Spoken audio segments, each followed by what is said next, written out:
7:29. Yeah. Call to order. Is that? Call to order. Hastings on Hudson School District Board Meeting, October 7, 2019. Welcome, everyone. Welcome board. I will pass the meeting over to Dr. Henry Piedmont. We need to start with the public hearing. Oh, that's right. District-wide safety plan. It's the first thing on the agenda. Okay. Public hearing for the district-wide safety plan. So just walk me through exactly how that's going. Well, basically, the district-wide safety plan has been on the website, and it was there for public review. So if anyone has a comment regarding it, this is their time to come up and say something about it before the board votes on it to accept it.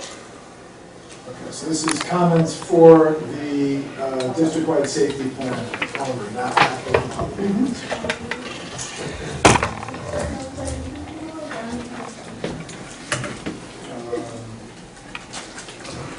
Okay, I think that we're ready for a vote then, right? You're going to vote on it later. Oh, okay. During the regular meeting. Now we open the regular meeting. Formally close the public hearing. Now open the regular meeting. Again, October 7th, Hastings on Hudson Board of Ed meeting. Opening up. And we will pass the meeting over to Dr. Henry Piedmont for a few announcements to get us out. Sure. Thank you, Mr. Sondheim, and good evening, Board Trustees. Let's start with the photo gallery. There are always really extraordinary things happening in the school district. I want to thank Janine for taking these photos and putting these together for us. The 5th grade Wellness Day was today. I understand, thank you, Ms. Kipper and Mr. Keogh and all the other wonderful team members at the middle school who organized this.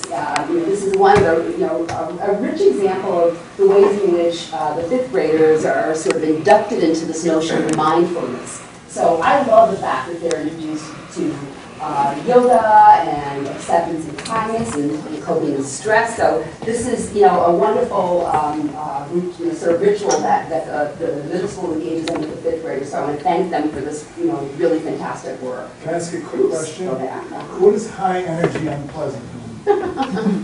I can explain. Here? Yeah, it's the mood meter. That's part of ruler, the yelling. Yeah. It's part of the All about the whole notion of making sure the children can name their emotion and then in the process be able to regulate, to determine what to do there. So that's really awesome. At Hillside, another example of social emotional learning and focus on creating an anti-bullying environment. There are different colors of T-shirts that they're using in their Second Step program, which focus on the kinds of attributes and characteristics and behaviors of being a good student in that community. So I want to thank that team, Amy Keyes and John McCain, who make sure that this happens and that children obviously start their first sort of steps towards leadership and contributing to a good school climate in the community. The summer read was absolutely fabulous. The students at the high school didn't just read a summer book and you hope that it mattered to them. There were choices, and I want to thank not only it was Maria Rudolph as well as obviously Loretta Key from Melissa Hardesty, for making this such an amazing experience for children to actually engage in what you do, when you do reading, to share ideas and participate and working with other students in authentic ways. And Melissa and I had an opportunity to actually visit a couple of some obviously play group, which is wonderful. So thank you for doing that, participating. It was really wonderful. Anything you want to say about that? I mean, again, brought me back to a book that was one of my favorite books in high school, Friday Night Lights, if you haven't read it, and either even watched it, watched the movie, watched TV. Oh man, I've got friends of mine and the parents of friends of my son that are reading it. They're calling the kids' team by the wrong name because they're calling them the Panthers because the book just becomes part of you. And then the opportunity to sit with 12 high school students, a few on the football team. Oh, it was great. It was great. It was great fun, and it was great to then see them on Saturday. So everybody, if you get a chance to do it, do it. It was great. I think Maria, in the preparation of it, the preparation Maria went through to have this go seamlessly, and to have students to come prepared with cards, come prepared with feedback. She did a great job. I can't say it enough, because to pull that off was really hard. She did a great job. So it was really, I was so pleased to be part of it. It was, I couldn't say enough about it. Absolutely. I mean, the energy was, just really electrifying, and the students didn't have any trouble with anyone dropping in and listening to them, share their thoughts. So that's, again, another, factor in why this is so important, such a great opportunity, to provide for students. I would thank, the high school again for doing that. And these two young people are headed off to the NISMA 84th Annual Winter Conference. One is a vocalist, and another one plays the bass, and that's really awesome. And it's such an important venue, again, another authentic venue for children to compete with children from all over the state, who are, also, very deeply engaged in being, musicians and artists. And, so I want to congratulate and thank them for doing, for their efforts and their willingness to participate. Oops, sorry. And then finally, homecoming. So I want to thank Jesse Merchant, who has pulled off again another wonderful homecoming week, as well as the wonderful pep rally at the high school. Thanks again, Lou, Melissa, and everyone who made this possible. And it was just a wonderful, student-led pep rally. I don't know about, when you're in high school, whether you participated in a student-led pep rally, but the students led that pep rally and did an extraordinary job.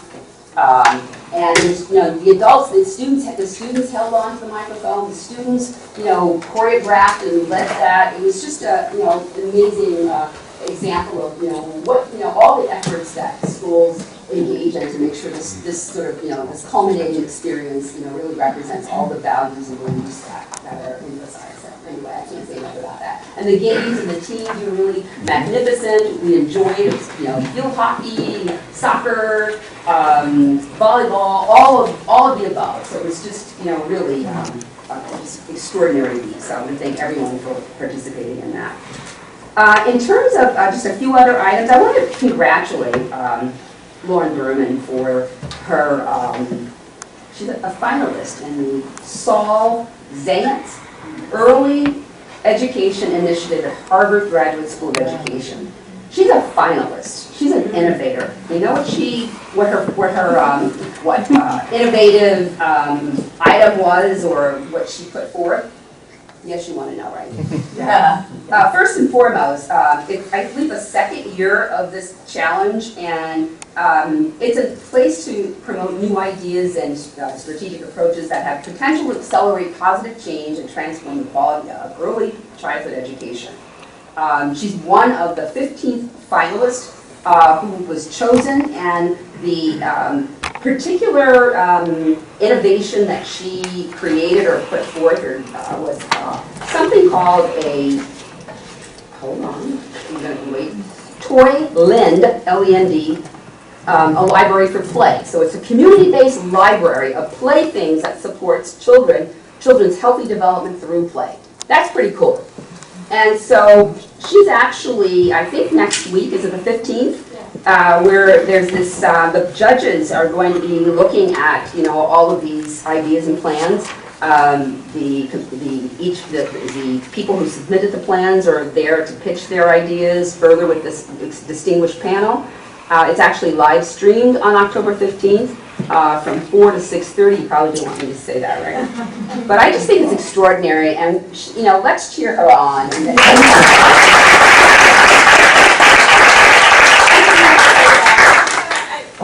Valerie, I was not expecting I know. to mention that.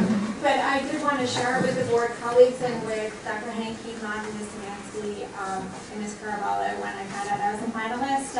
Sort of an idea that's been noodling around in my brain for a while, and when I saw this opportunity to write a proposal, I sort of did it in the middle of the night, a few nights in a row over the summer, didn't think anything of it, and was quite surprised a little over a week ago to find out I was a finalist. So the other competitors in my category, there are 4 other in my category, which is the idea category, are really phenomenal. So I'm really honored to be among those that were chosen. And if I do receive the honor, the first place is a $10,000 grant to begin the idea.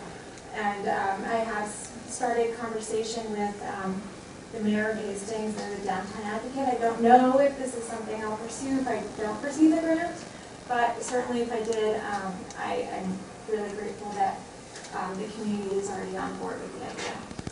That's great.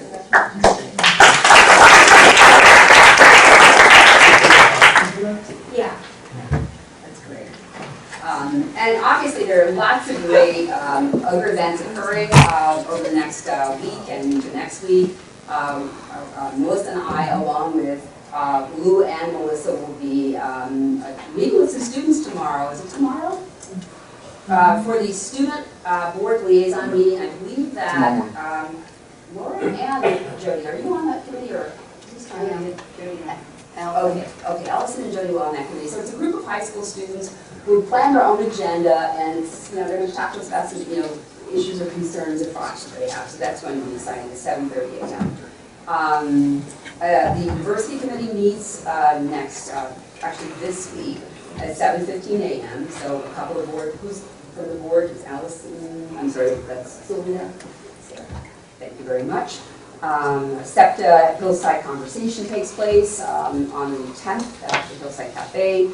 Another superintendent's book study at the Lloyd Library at 8 a.m. I'm trying to diversify those, and obviously if you have ideas for when it's best for a book study, please let me know. Melissa and I are very happy to make adjustments to ensure that any community member has a time to participate. Obviously it's after work and time for them to be here. We can certainly make that happen. Superintendent Chad is also on the 15th from 5:30 to 6:30. Again, another opportunity for Melissa to meet with community members. And it's just, there's no agenda, it's just to listen and hear suggestions and thoughts. The PTSA will be administered at the high school on the 16th. And on the 18th and 19th, the grade 7 and 8 musical will take place at the auditorium. There's a middle school PTSA meeting on the 21st, and then again back here on the 23rd for another board meeting. Excuse me. Today, notice went out that the SEPTA conversation at Hillside was changed to tomorrow morning from 8 to 9 a.m. Okay. Some miscommunications went out about Sure. that. Thank you so much, Judy. And again, I just want to thank the presenters here tonight. Joanne Reed-Stokes is going to help us look at the youth assessment survey. It's been very integral in meeting with a number of us here in the district to talk about that. And then we'll have Jeanette and Jesse also engage in presentations on the work that they're doing. So that will also encompass some of the topics in terms of how the district is responding and how their work will be very instrumental in making sure that we address some of the things that you're aware of from the survey.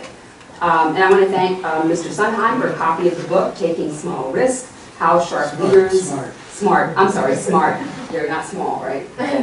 Taking Smart Risks, How Sharp Leaders Win When the Stakes Are High.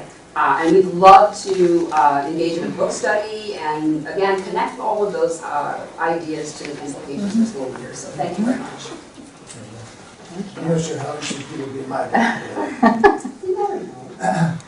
I would also like to say thank you very much for that book. And there's lots of great stuff going on. I mean, everything that we've just celebrated.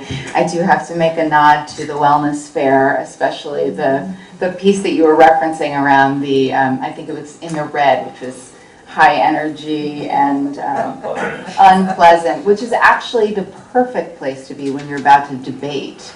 So, one of the things I love about Ruler is that there is no such thing as a bad emotion, and it's all where you want to be, right, for a given moment.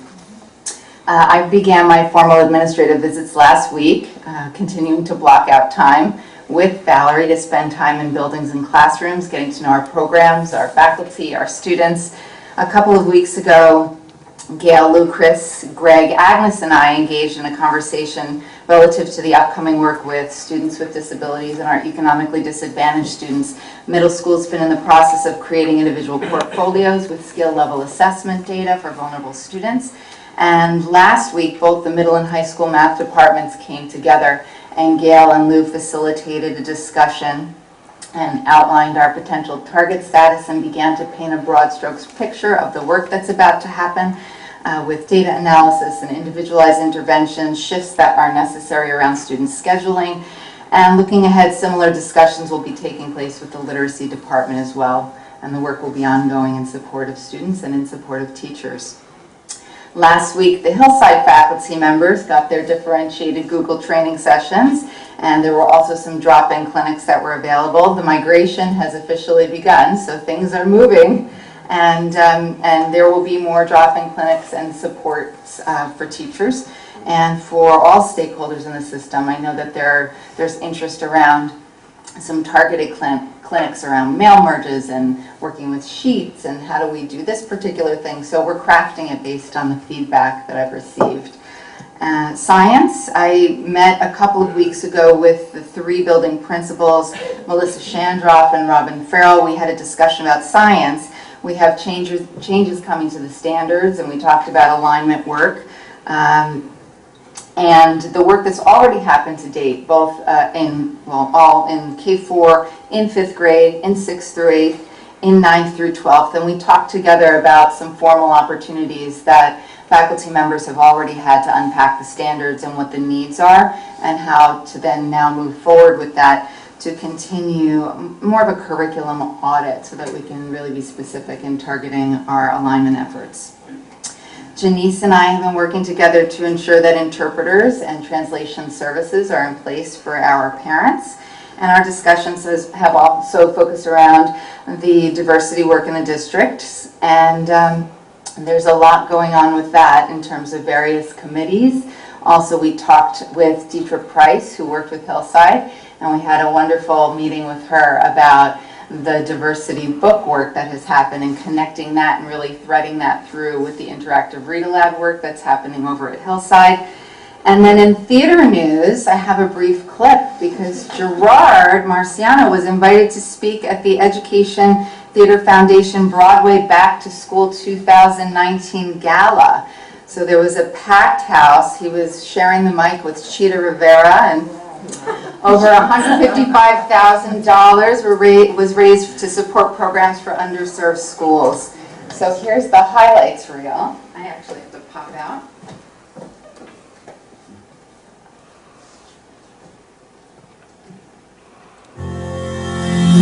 There's nothing more that I would rather do with my Sunday evening than come and help out theater education. We're here for arts education, right? We're here to celebrate being taught and to celebrate. We are nothing without education in the arts. We all came together for her. My choir master in junior high and high school. Every kid deserves that kind of teacher. It is my pleasure to present this award to Mark Trainman, Scott Whitman. It was in the Thespian Society that I sort of found out the art of collaboration. Teachers, that's the highest to me. I've seen how passionate kids are when they cross borders to do things for whole communities that don't have the resources.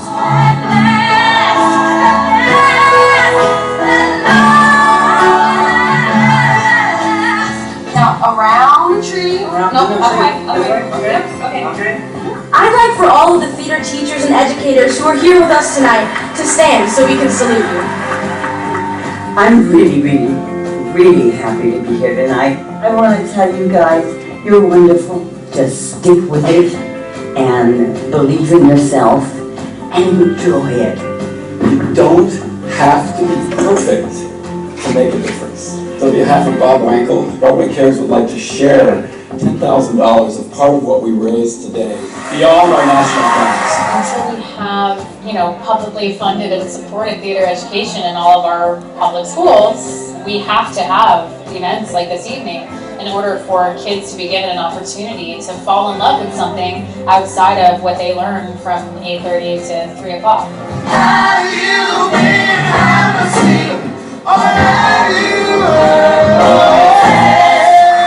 I am honored to introduce our all-star creative and technical staff tonight.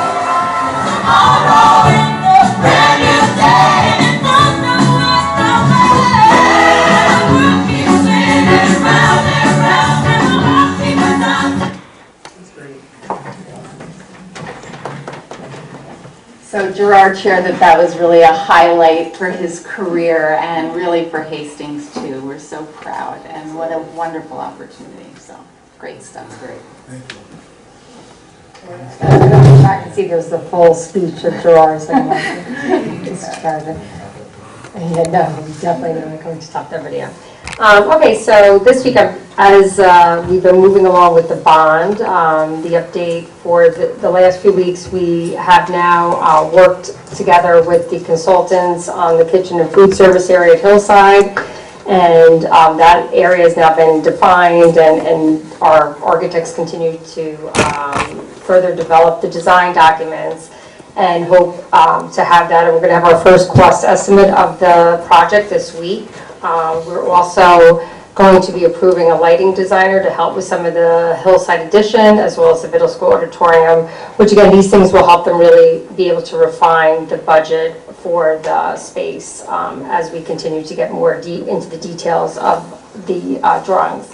One of the things that is going to be very important, and we'll be speaking about this with the architects at the 21st meeting, we need to be really on top of the budget for this project, specifically Hillside. We spoke a little bit the other day at our facilities meeting about that the scope, the design, the redesign of Hillside now is slightly bigger, and we already have to keep in mind that some of that is scope creep, and although there is contingency that was prepared for in the bond budget, we just, as we move along through the design documents, we want to really nail down, and be very aware of where we think we're authorizing to use some additional funds. So on the 21st, the architects will be with us, and hopefully we'll have some better numbers, and we'll get more into the details of the projects as they evolve. Another groups that we've been meeting with over the last few weeks are our outside groups that use our facilities.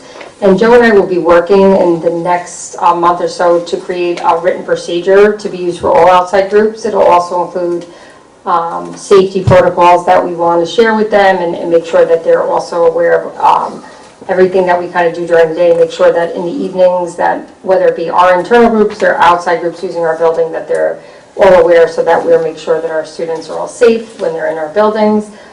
We also are most likely going to be making a recommendation to the board to extend the security at Hillside, because there's so many people using the building in the evening, and that cost we would hope would be offset by the groups using the building. So we've already started those discussions with the groups, and they, most of them also agree that that would definitely make sense, and they have they share some of those concerns about security in the evening as well. I had another meeting with the Traffic and Safety Committee this past week, and we are at a point that we're going to be meeting, I think it's 2 weeks from now, with the police chief and the fire department to kind of go over some of the ideas that will both be presented to the village board of trustees, as well as brought back to the board here. Some of the ideas include restricting some parking around the building during certain hours, which would require a town hearing. That would be on the village side, to close down some of the parking behind School Street during the school day to allow for buses and things like that to drop off. So we have a couple ideas that we're trying to flush out, and we will be doing that with the chief and the fire department, and then bringing back what some of those recommendations are at the next meeting. Okay? Thank you. Welcome. Clay, are you also getting together tomorrow morning at 7:30? I wanted to Dr. Hanky and Mom Time did a great job with recapping the week. I think Pep Ride was a big success. The club fair was definitely a big success. I also heard the challenge success went to California, which seems like a pretty big success. So that was it. Unfortunately, I missed homecoming, but my sister was sick and I went and visited her. She had strep. So I wasn't able to see it, but I heard it was like great. Fortunately, the football team lost, but I heard like it was like kind of like a great time, which was pretty cool, and a lot of people showed up. I guess everyone was kind of in the mid, almost towards the end of the college process, so it's a little bit high anxiety, but I feel like everything's going good in Hastings right now. Thank you. I was only able to make it to the soccer game, but that was an amazing game. That was tremendous. I'm sure there were a lot of great games over the weekend. Great, so now I'm just going to open up for public comment. Does anyone have, again, state your name if you're a resident of Hastings, and please keep it 2 minutes.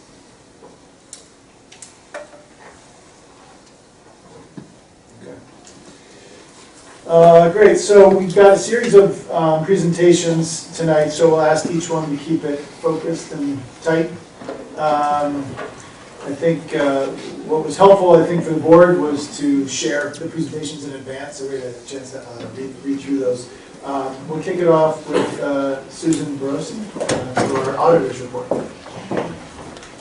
Hello, everybody. I'm Susan Borossi. I'm partner with the firm PCAP O'Connor Davies, and I am here to present the auditor's report to the board. We were here in early August to do the audit, perform the audit for the fiscal year ending June 30, 2019. And at the end of that process, what does the audit encompass? But it's an entrance meeting with the Finance Committee, / Audit Committee, to review the process of how we will partake, how we will conduct our audit, and that was done in April. So April seems a long time away, but and then we came here in August and performed the audit, early August, it was like, and then just the other day we had an exit meeting with the Finance Committee and Audit Committee. The audit financial statement, which is prepared by management, working with the auditors, is a 100-page document. So to keep things tight, I'm not going to go through those 100 pages, but I'm going to summarize them in a PowerPoint, which is going to be projected on the screen. I was here with a team of a manager, supervisor, and senior staff and junior staff to conduct the audit, and we were here on site for a week. But then, obviously, working together with Maureen Caraballo, Nick Macri, and the entire finance team and, to work on the audit. And we also realized that obviously it's not just the finance office that pulls all the information together, but it's the whole Hastings School District team that works throughout the year. So I have to give them a lot of credit. So let me send over here. So first, as I said, our responsibility, being the firm's responsibility, is to perform the audit in accordance with generally accepted auditing standards and ensure that the audit was designed to achieve reasonable rather than absolute assurance that the financial statements are free from any material misstatements. Remember, as you know, you have a budget that's about $50 million, right? We have to communicate in writing deficiencies in internal control that we consider to be significant deficiencies and material weaknesses. We didn't uncover any of these. We just have some housekeeping matters. So as a result of our audit procedures, we will also communicate what we saw throughout the audit process. We have to advise management of the appropriateness of their accounting policies, which appeared appropriate for the district. And immediately we would communicate any fraud or illegal acts that we noted during the audit, and none of those, we had no instances or suspicion of that. What is good about Hastings School District, and the firm audits about 40 school districts in total, is the fact that we have ongoing dialogue. I am a Hastings wannabe resident. I live in Yonkers, right here on the board here, so I spend a lot of time in Hastings. However, I have to say, the districts in Westchester County and Long Island that I deal with, it's good there's an open dialogue throughout the year. So we talk about what's going on throughout the year, so it's not that we're just here looking over everything for that last week. Communications of other matters. So I said the audit is a 100-page financial statement. And because the school district is made up of various funds, okay, and there are the general fund, which is the operational fund, the capital projects fund, where the capital projects run through, special aid, which basically is what federal and state aid run through, and then the school lunch fund, which is self-explanatory, and special purpose and debt service fund. But the general fund is the operational fund. But at the end of the audit process, what did the district receive, and which is really basically the only 2 pages in the financial statement that are PCAF O'Connor Davies, was an unmodified opinion, which is the best opinion you can get. As I said, we touched upon all these other areas here in the last slide, but there were no uncorrected audit adjustments. There were very minor adjustments, and basically because, remember, the fiscal year end is June 30th, and we're here the first week in August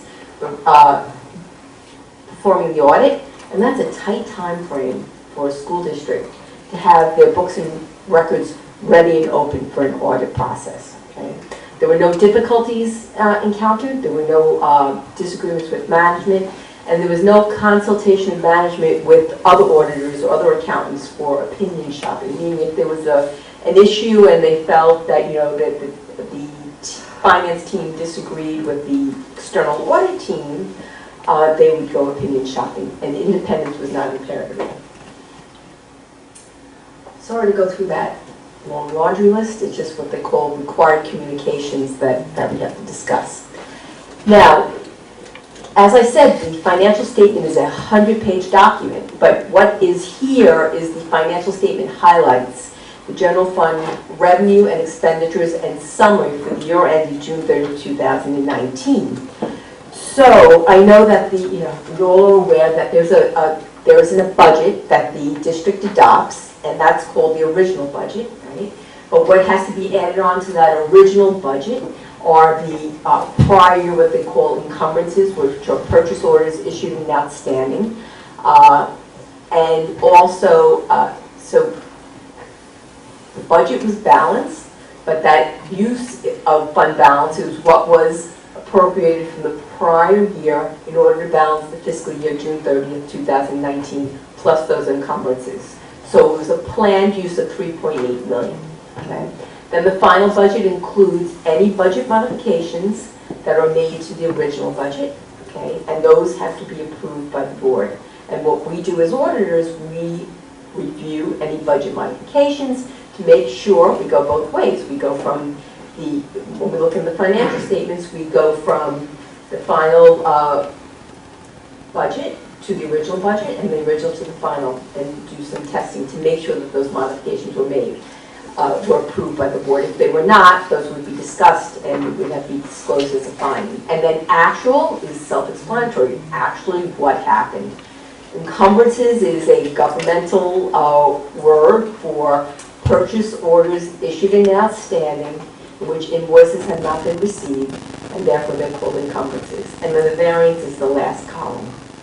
So what happened during the year? So total revenues were, we're going to go from the final budget column, $47.3 million. Actual was $48.1 million, and therefore there was a positive variance of $817,000, which was made up of certain items. Yeah. So the way, as we talk every year, districts, when you plan for your revenues, you want to be very conservative, because not knowing, there's some things that at the time we established our budget, we're unaware that we may receive additional revenue. So what is causing this positive variance, for the most part, was driven by out-of-district tuition that we, at the time of developing the budget, we had some students subsequent to the budget development that other districts placed students in our district that contributed to about $250,000 of additional revenue that was unanticipated.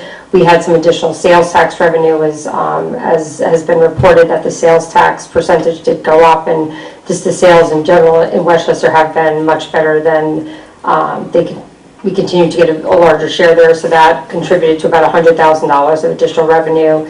We also, as the board knows, we've had a lot of people who've been using our facilities to film and things like that, and these are things we can't anticipate. That drove about $125,000 of additional revenue this past year. But again, these are not things, especially with the filming, and again, even with the tuitions, they're not something you can always bank on, so you have to be very conservative when you budget for what you anticipate. And then some of the other items were BOE100719 aid, and we also, our interest revenue has greatly exceeded what we had budgeted, but again, we've made those adjustments then going forward. So, you know, $800,000 seems like a lot, but it's really made up of a lot of different areas, and in each individual area, you do have to be mindful that the year before, our out-of-district revenues for tuition were only $40,000, and then the following year, they were like $370,000. Like, so those numbers move.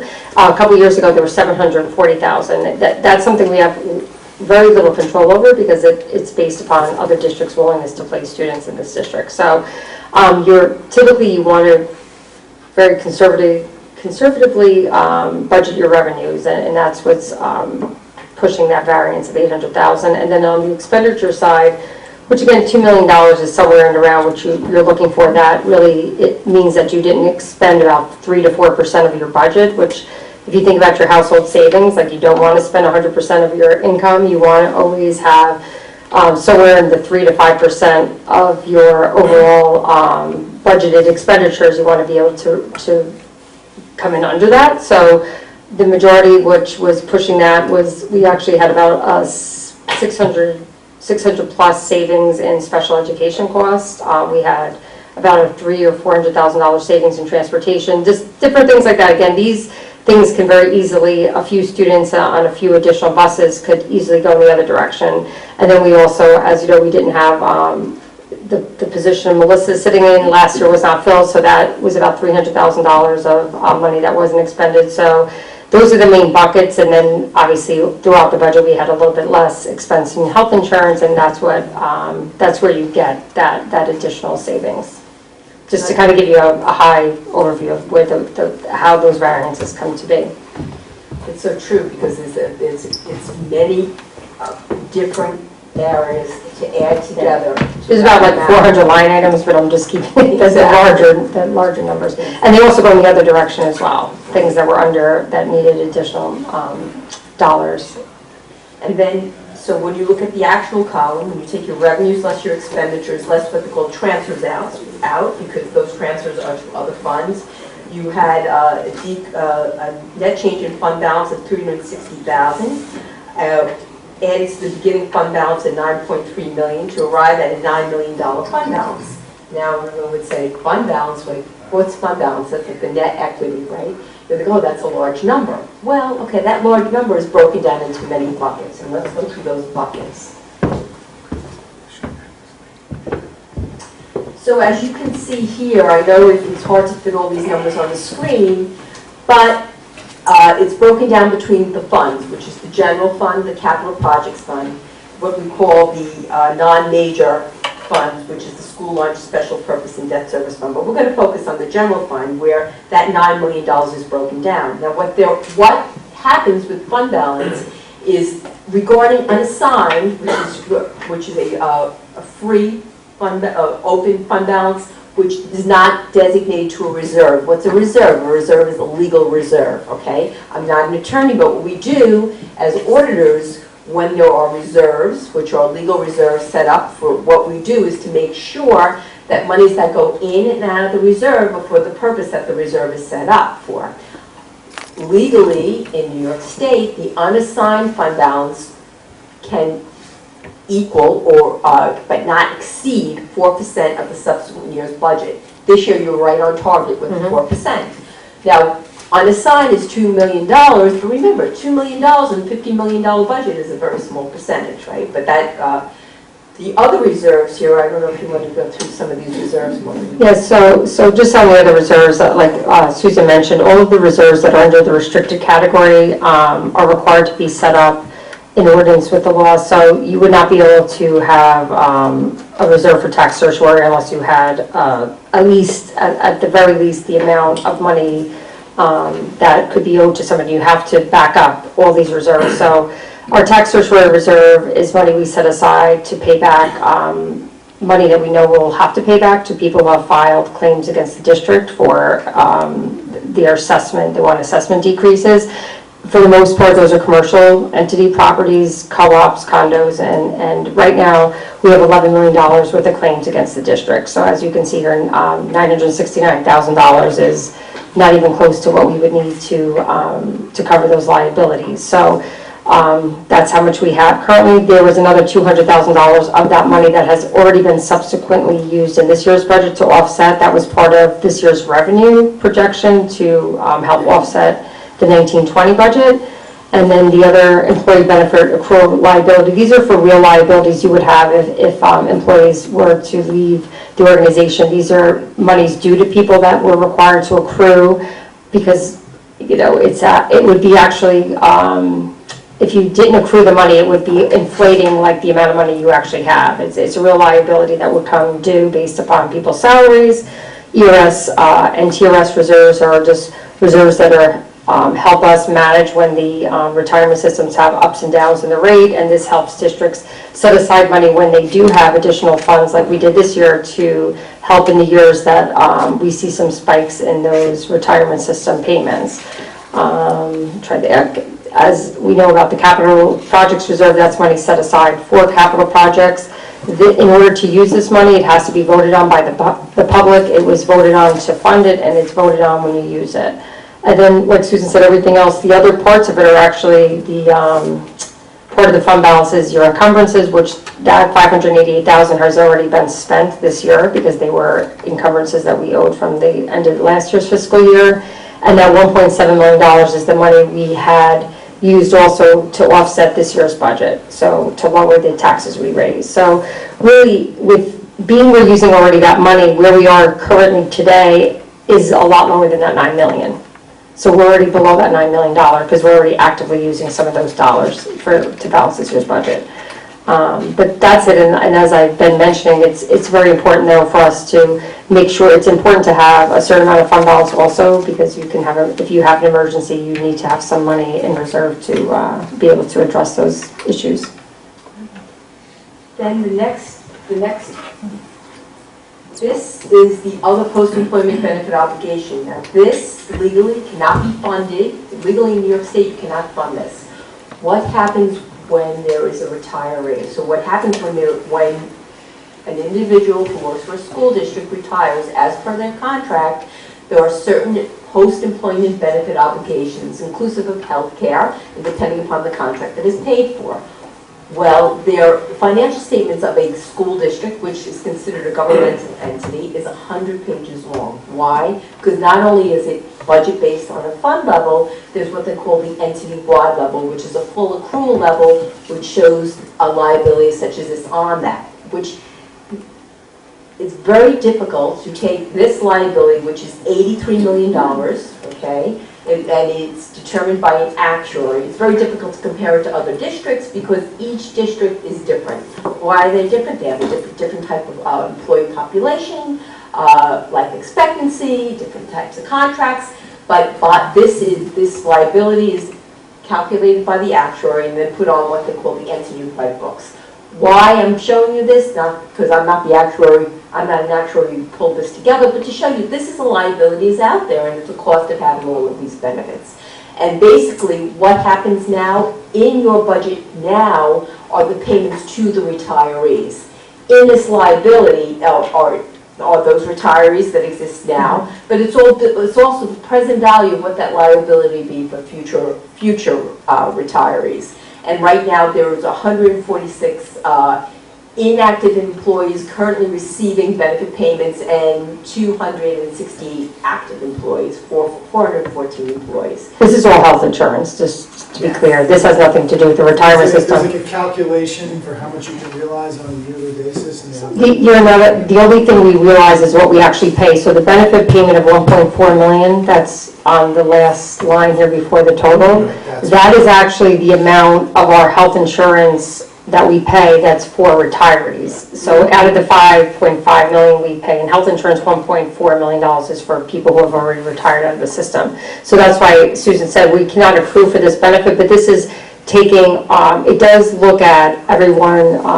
It obviously looks at our population, looks at the age of individuals, it looks at employee contracts. The reason it differs from district to district is because it depends upon how we give our employees their health insurance and retirement. Some districts may have, after 10 years, you get 100%.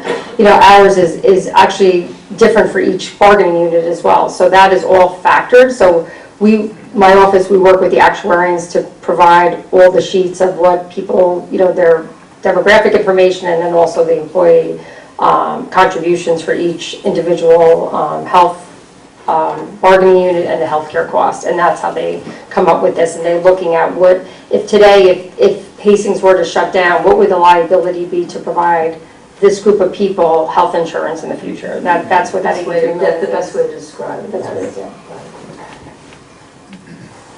So that's that is the best way to say it. So these communication of internal control related matters, as I said, is part of the audit process. We're not here to give an opinion on the internal controls, okay? There are different levels. I just said I'm required to report there are different levels of deficiencies, control, which is more housekeeping, significant, and material. So basically, there were housekeeping items that were discussed just on, always, the district has what's called an internal auditor, where there's a risk assessment that's discussed with the board, and then a focus area picked every year. We are these external auditors, though we read what the internal auditor arrives at, but we as the external auditors, as part of the end results, we come up and we discuss, what we encountered during the audit process. But I'm just here to say there were no material significant matters. Basically, what we discussed, maybe there were certain special purpose inactive funds like that we felt, maybe go back to the donor and see if you could repurpose them. There weren't even material amounts. But because you are subject to, governmental regulations, therefore we have to bring everything up. Right? And then this was all discussed in a formal letter issued and discussed in detail with the audit committee and management with a very, very energetic 7:30 a.m. meeting, which went really well. Dr. Henning and Pete Mott, which was great. I thought it was very good, and the audit committee. It was a great. Everyone got there, and we had a good discussion. But as I said, our discussions are throughout the year, and I totally appreciate that, and of all the work that the district has done. It takes all of you teamwork to pull it all together. So it's great to see that, and you know what, and the interest and all the cooperation that we have. Okay. I want to thank Maureen because she really does do all the heavy lifting with regards to all the finances and every sort of component of that. So thank you, Maureen.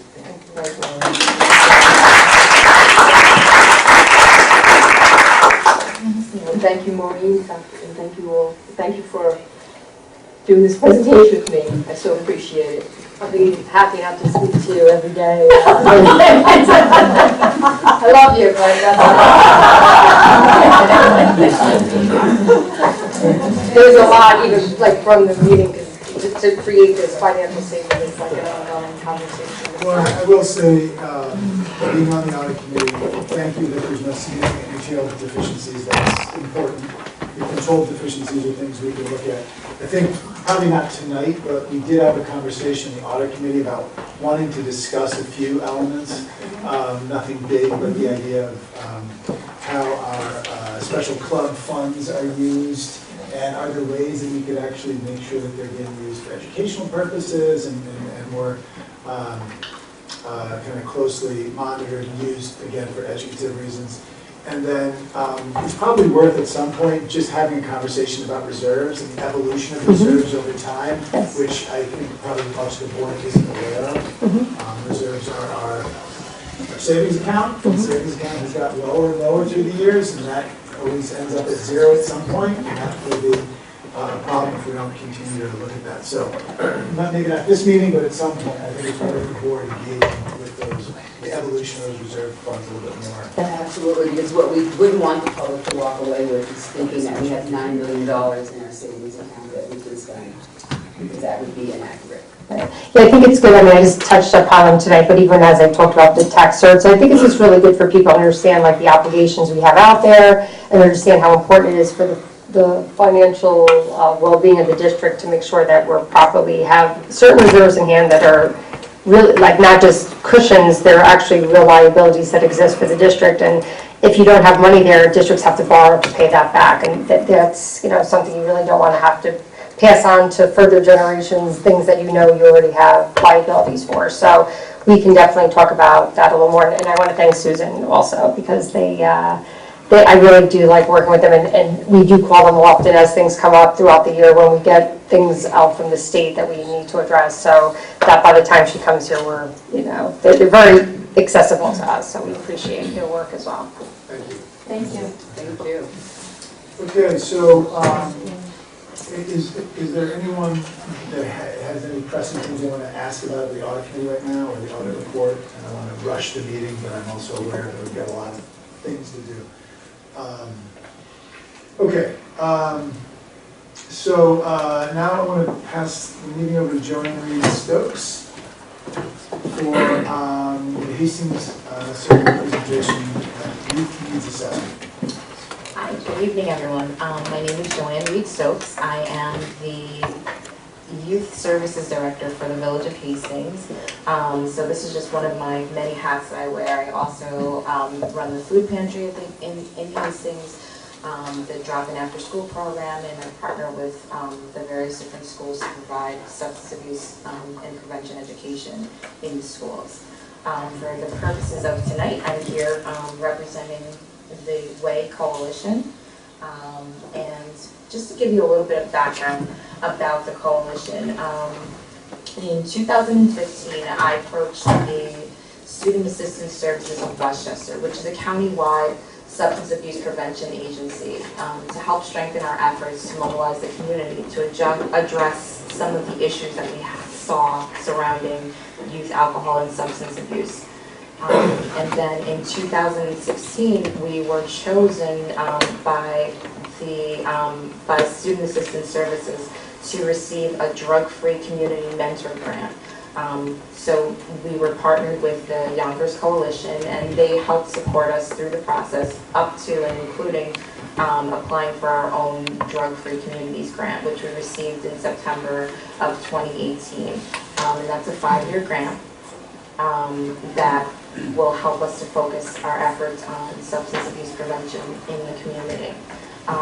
And part of the DFC regulations require us to survey the youth every 2 years. So back in March of 2017, we surveyed the youth, and then again in April of 2019, we surveyed the youth in grades 8, 10, and 12. The survey instrument that we use is the Prevention Needs Assessment, and it takes a look at 4 core measures. So it looks at cigarettes, alcohol, marijuana, and prescription drugs. And it looks at past 30-day use, perception of risk, perception of parental disapproval, and perception of peer disapproval. It's designed to assess risk and protective factors that predict substance use and other problem behaviors.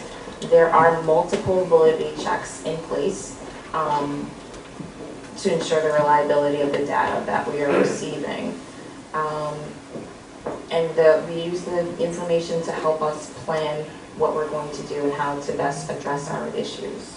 So if we take a look at our participation rates, you can see that we had excellent participation rates in the 8th and 10th grade.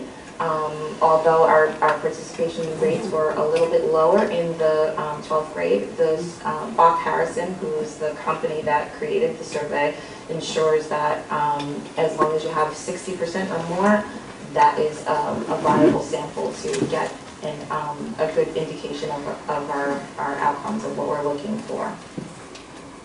So if we look at past 30-day use of alcohol, you can see that alcohol use increases significantly from 8th to 12th grade. The majority of Hastings 10th and 12th graders are reporting drinking within the past 30 days.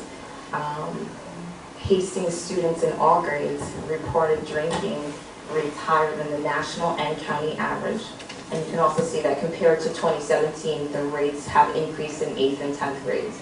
And they've remained consistent. They are still high for the 12th graders in what they're reporting in the past 30-day use.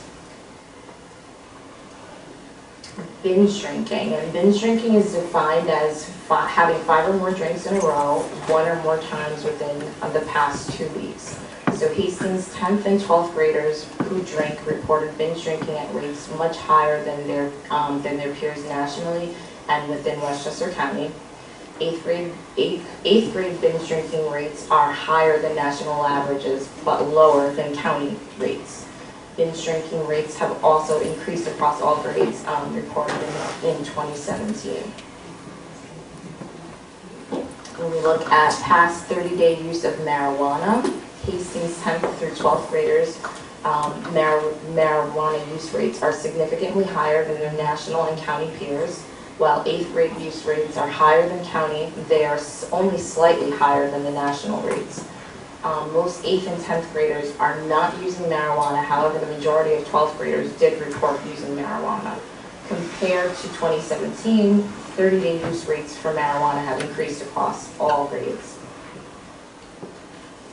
When we look at past 30-day use of cigarettes, 8th and 12th graders reported smoking cigarettes at rates less than their national peers, while 10th graders were equivalent. Rates were slightly higher than county rates across all grades. Compared to 2017, rates of cigarette use have increased across all grades. And when we look at e-cigarettes, so this is when we're talking about vaping products and Juuls, things that are heavily prevalent in our news right now, electronic cigarette rates increased dramatically from 8th to 12th grade, and have also increased significantly in all grades since 2017. By 12th grade, over 50% of students reported using e-cigarettes in the past 30 days. E-cigarettes use in Hastings is reported at higher rates than county and national averages across all grades. When we look at past 30-day use of tranquilizers, there is no tranquilizer use amongst 8th and 10th graders, and 12th grade is low and equivalent to the national average. Past 30-day use of prescription stimulants, Hastings youth reported misusing prescription stimulants at a lower rate than their peers nationally, and no 10th or 12th graders reported prescription stimulants, which is a decrease from 2017. Do you believe that? Do we believe these rates? Do you believe that it's 0%? For stimulants, based on something like Adderall or something? The stimulants would be Adderall, and this is misuse within the past 30 days. So it's not looking at. Hey, what do you think? Doesn't seem very accurate. I personally don't, but I think I know kids in my grade that possibly do. So.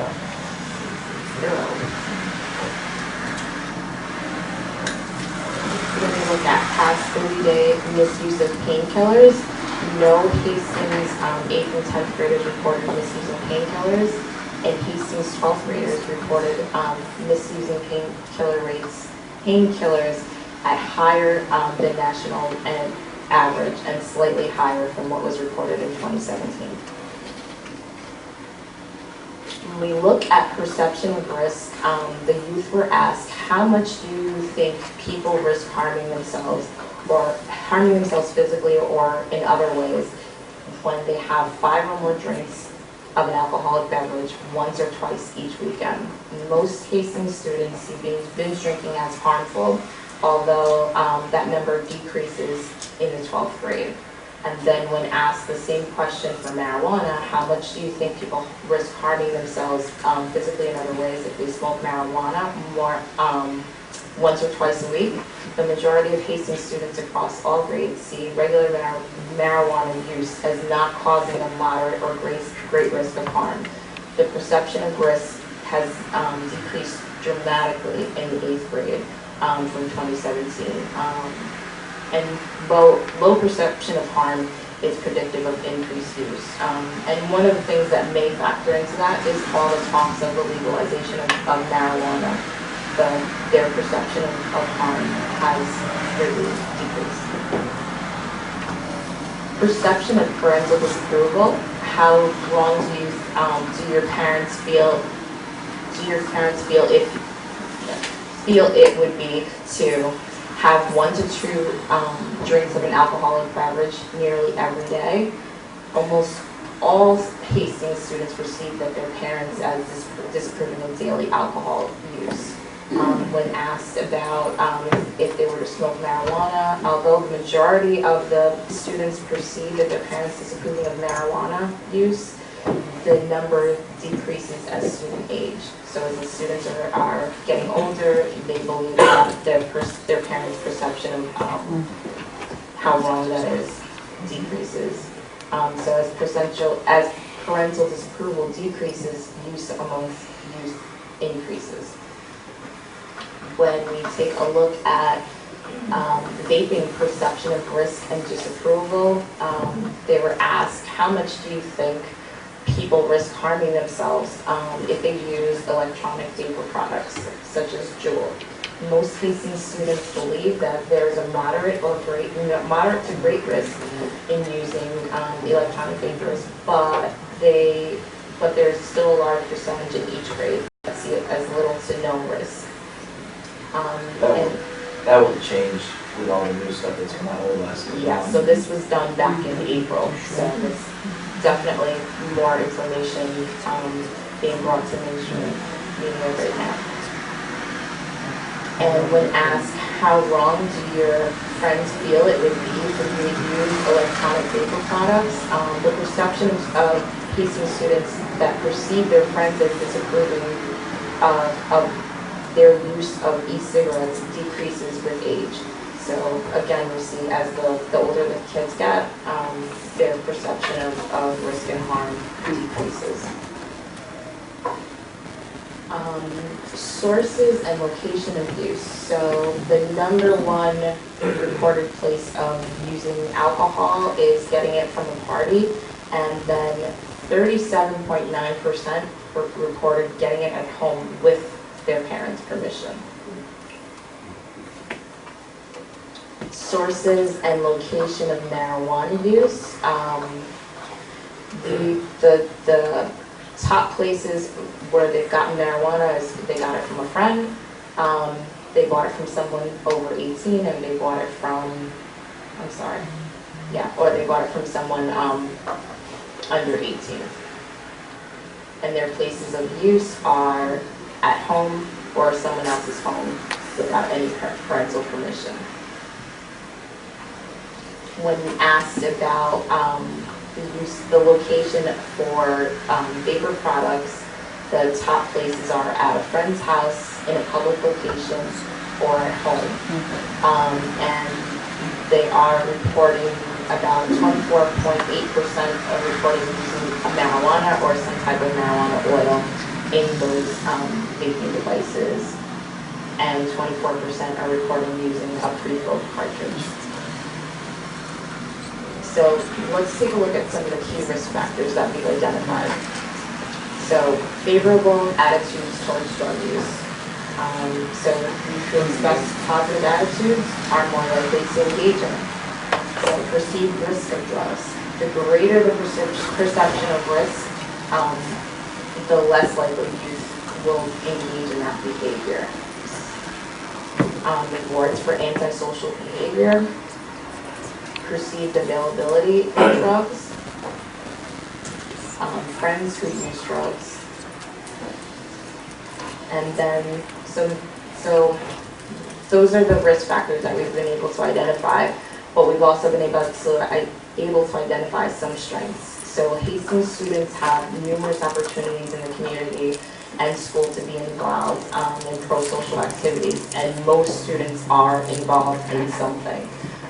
Very few students are using traditional cigarettes or misusing prescription drugs. Most 8th, 10th, and 12th graders view smoking cigarettes and misusing prescription drugs as harmful. Most 7th, through 12th graders think that their friends think it is wrong for them to smoke cigarettes or misuse prescription drugs. Hastings students perceive that their parents disapprove of daily alcohol use, and a large percentage of students report significant protective factors. So now that I've laid... What are significant protective factors? Significant protective factors can be connection to pro-social activities, connection to either family members or a trusted adult, those healthy relationships that they have with their peers. So some of the things that we anticipate to combat some of this information that I've shared with you is, one, to raise awareness about the issue of youth substance use in Hastings. So one of our initiatives that we started last year is Family University, and we have another Family University coming up in just a few weeks on October 22nd. We are going to continue to collect additional data to better understand the local conditions that are contributing to this. So we have a Survey Monkey survey that will be going out through a village e-blast to get information from parents and from other adults in the community. We are going to work to increase students' perception of risk of harm of the various products. We have had talks with the photography club about doing a photo voice project where the kids would be able to go into the community and take pictures of what they're seeing and tell their story from their own perspective. We're going to be working with the SAD Club on getting some refusal skills out to our 8th graders. We're going to continue to work to increase parents' perception of risk of harm of alcohol and marijuana and encourage no family use policies. At Family University coming up in a few weeks, we are going to have information about the Westchester County Social Host Law, so that families can become fully aware of that. We are also in talks and plans for coming up with a parent pledge. And we're also working to encourage healthy alternative student activities. So there's a Better High Day coming up next Monday. And we were lucky enough to have 5 students from the middle school attend the Youth to Youth event up in Rhode Island over the summer, and we hope to continue that tradition moving forward. Isn't school closed on Monday? Yes, it is. So are any of the students going to be able to participate, or? We are working with the Hastings Youth Council and Hastings Kids to get the information out to the kids, but we also are going to provide transportation for anyone who is interested in attending that day. Wouldn't it be better to do it on a non-holiday? It's a Westchester County planned event. It's not our day.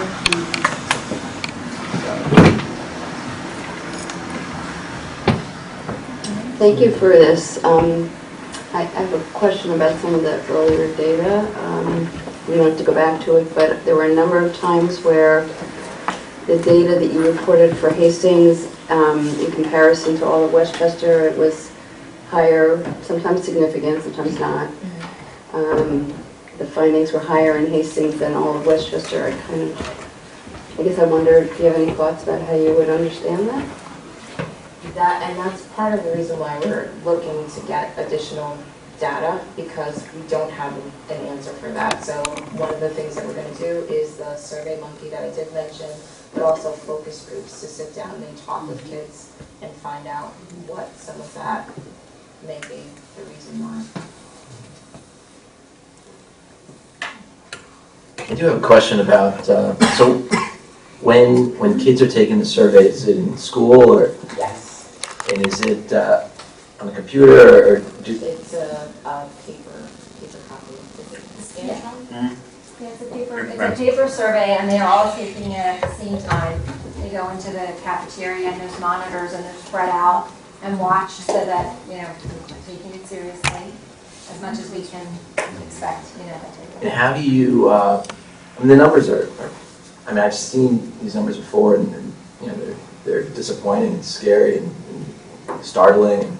How do you know that that the students feel comfortable to give you true answers or to give you, that they're not, They're not making it up? making, Well, there's multiple. Not that I don't believe the numbers, I think. Right. There's multiple validity checks throughout it.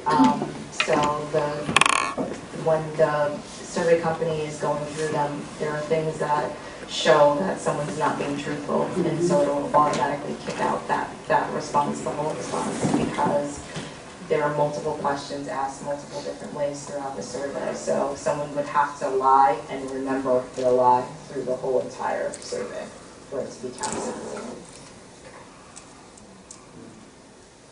And then I'll just add, because I've heard this explained otherwise, that you could also look at it not as exact numbers, but as trends. So that if there's a certain percentage of dishonesty, you would expect that would be the same 2 years ago, 2 years from now. Even if you can't take it as every single student that takes this is 100% telling the truth, the trends are believable, I think. I guess I look at the significant disparity between Hastings and the Westchester level and the national level, drinking and then drinking marijuana. And I'm not so concerned about honesty. I think that we have probably a comfortable environment where people are, the numbers look at first glance to be brutally honest as opposed to a national number that might not be quite as honest, which doesn't suggest an acceptable explanation. But let me say, looking at these numbers, I hope people aren't padding them to the low side. Right. So, yeah, I don't have. I guess one. This is maybe less for you, but for the administrators in the building, but for anybody that actually feels. I know as a parent how I react to this, and I suspect that every other parent in the room will say similarly. How do you think 10th grade and 12th grade students would react to these numbers? Would they look at these numbers and say, wow, I didn't realize we were there? Or would they say, yeah, this is pretty much in line? Just your own gut feel. I don't have a feel for the answer to that. Clay, what is your thought? I saw one statistic saying that people view kind of prescription drugs as worse than smoking cigarettes. And I think that I know some of my friends have vaped before in their life. I think they all kind of know it's bad decisions, but I think that people don't really think that prescription drugs are worse, because I know some of my friends that maybe they're taking ACT, they might somehow get Adderall or something, and I feel that doesn't seem right, that Adderall is assumed as worse than vaping, which kind of seems really off. But for the most part, I think that Hastings, I hope not that many people are vaping, but I don't think it's perceived as worse than prescription drugs, or as better than prescription drugs by anyone.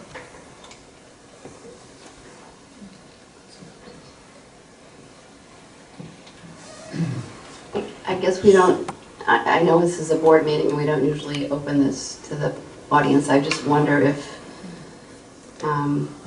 there's anybody from high school, middle school who would like to say anything. I might as well open my mouth. I'm not surprised by the numbers, honestly. I'm not surprised by the numbers. I think, and I'm probably speaking out of turn, but I think there's a culture in our community that accepts drinking and drugging as a way of life in our community. I think it's encouraged by some of our parents.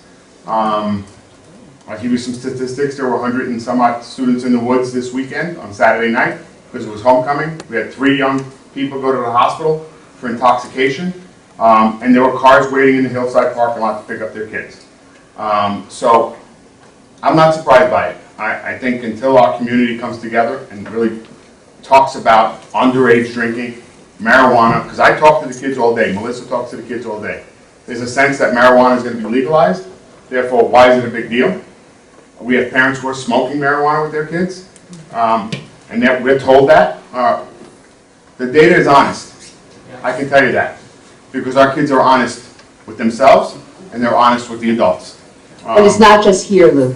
I believe that, but Jeremy, I would say they're not lying. That's how.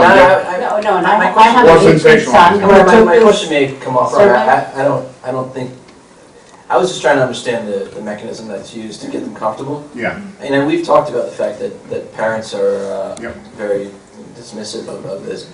And this seems to be a rite of passage. One of the questions I have is that, I know that people talk about the pad and the woods and. Correct. And I know that they've tried to, it seems like the police don't enforce much in Hastings, and I don't know what that's about. Yeah. I can tell you, again, I can tell you that about 3 years ago, at a PTSA liaison meeting, I was attacked. Okay, I'll use the word attacked by parents who told me that I had to go tell the chief of police to go back up and get out of the woods to leave their kids alone. Because it was their right to be up in the woods to drink, and underage drink. And these were parents who told me I had to tell the chief of police not to do their job. So again, I believe the police want to do their job. The problem is when they go into the woods, kids scatter.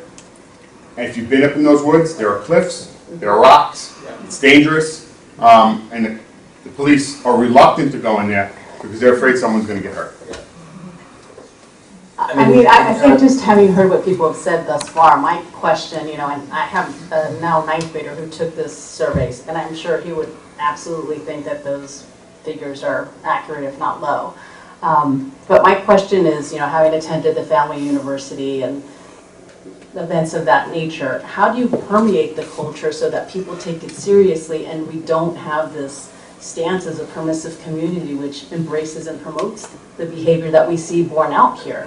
Because we can sit here and have this discussion, but so long as the people who need to be on the receiving end of this message aren't willing to listen to it, it's going to be the same people who come to the same PTSA-sponsored events, to the same events that the high school and the middle school and elementary school are putting on, and we're not making one iota of a difference. So, I'm not trying to be rhetorical, but I really do think that, as Lou has pointed to, this is a deep community issue that we don't speak about, but for when we know it's coming very close to our own families. So, it's frightening. Yeah, I haven't been in these discussions with the police chief like you, but from my perspective, the police have a sort of an ethical duty to sort of protect the kids as well. So I know that there's this sort of push and pull, but maybe there's more discussion that we can do to include the.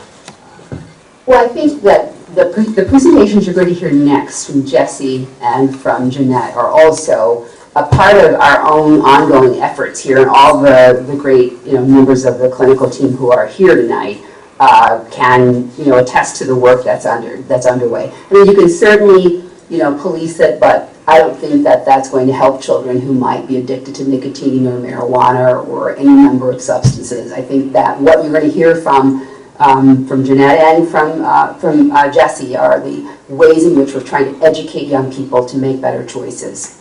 And I think that's what we have control over. We can't be in the woods chasing them. They run faster than we do. And we can't tell parents what to do, how to raise their children, but we can educate children. So if you want to segue to that, because I think we certainly can marinate in these ideas, but the bottom line is the work is underway in the district, which is why it's serendipitous that Jesse and Jeanette are here to share the work that's underway. And I want to thank Joanne for coming and for being with all of us and meeting, and helping us to understand this, and also be available to partner with us. So that is, I think, the natural next segue to, what are we doing every day when we work with young people? So, Jeanette, you want to start? Or Jesse? Jeanette's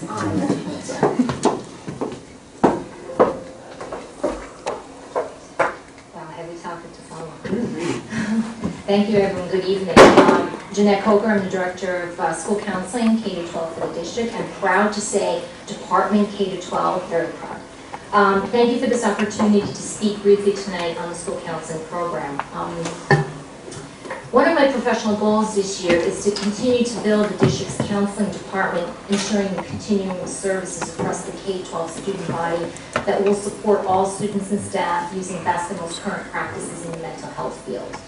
This leads into a personal goal to invest in research and theory that continues to build a K-12 counseling curriculum. It will allow the entire department to assess, monitor, measure outcomes of current and future programs and initiatives. So we're going to be building on current programs that we have, and then at the last slide you'll see I have some initiatives that our department is looking at to increase services for this year.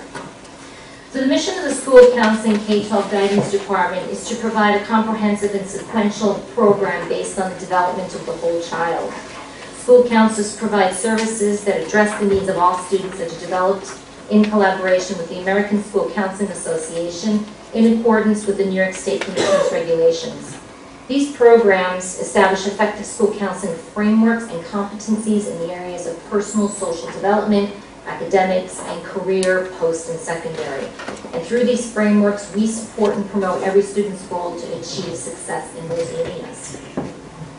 So as you can see, the K-12 school counseling map consists of 4 basic components of ASCA, which is the American School Counseling Association model: delivery, foundation, management, and accountability. Each service that we deliver has been outlined in this map and extended out to show how that service meets New York State education regulations. Each service has an objective that is based foundationally in the mindset and behaviors and the K-12 college readiness standards, as well as New York State career development and occupational study standards. Lots of words there. There is a timeline, a student focus to each service, as well as the district goal and assessment. So the map that we've created as a department is located and resides on the website. It can be found under guidance in each of the 3 schools, and I believe, Valerie, you had mentioned also on the district website. Yes, that map is pretty comprehensive, and it really extends outward, and there's a lot of stuff embedded in there. So in addition to the other parts of the state mandate, the state has mandated that each school create an advisory committee. That advisory committee will be meeting twice a year, once in the fall and once in the spring. Members of that committee will be made up of various stakeholders, consisting of school counselors, parents, administrators, teachers, other district staff, board members, and the purpose is to meet biannually to review, discuss, and/or update this plan. Now, our first meeting, the date hasn't been set just yet, but it's going to be held sometime this month, so it's currently being scheduled.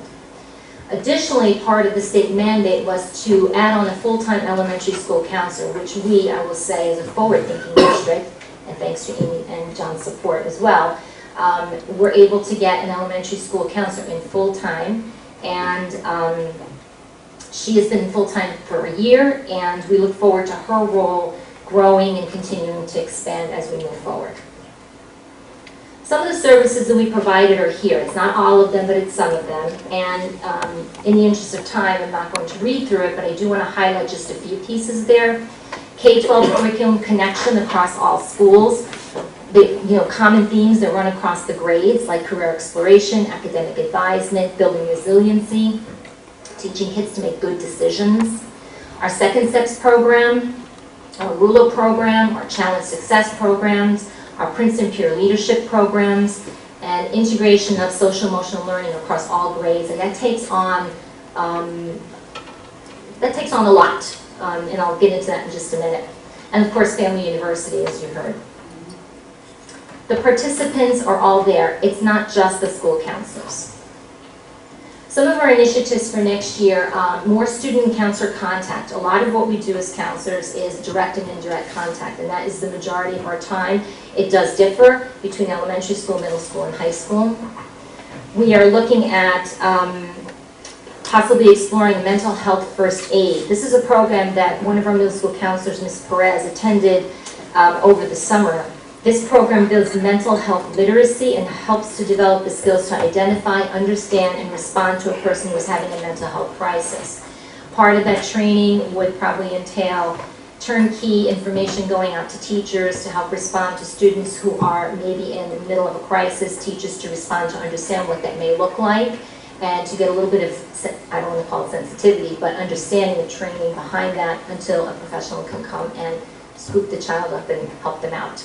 That's pretty cool. Thank you. Thank you, Justin. Yeah, so thank you to Ms. Perez. Absolutely. The integration of a 6 through 12 Naviance curriculum. So we use Naviance as our platform to track, and there are lesson plans that we have purchased, and we're going to be working through that. It used to be an 8 to 12 that we've been doing. It has now encompassed the 6th and the 7th grade.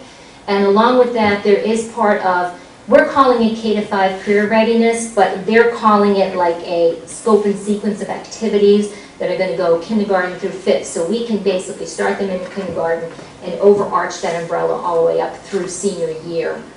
So we'll have data there, and we'll have activities that all kind of build in together.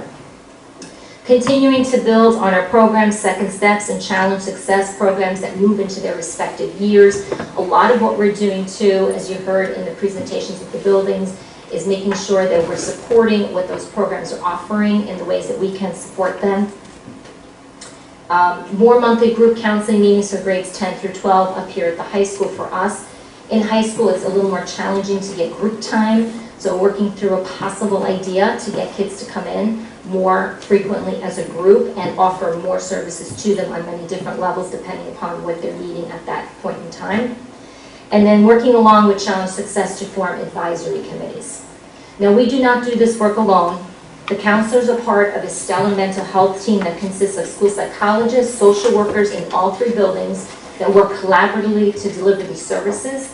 As a mental health team, we're super fortunate to work in a district that has the support of our teachers who are super instrumental in delivering instruction daily. They have conversations with kids. Part of that social learning, social emotional learning comes through programs that and books and things that the teachers do in the classrooms. Our nurses, our aides, and especially our building administrators, which we have to give a special thanks to them, because without them and them understanding the work that we do and supporting us, we wouldn't be able to do the programs that we do. So my team sincerely thanks them for that. And of course, we would never be able to do what we do without the support of the Board of Education, without the support of the community, the parents, and you guys, Clay. That's great. So we thank you for that. Thank you, Jeanette. Thank you. And I think that is the natural segue, if you don't mind, because it's connected. Jesse would come up. Okay. You can give it to him. I got it. I'll do it.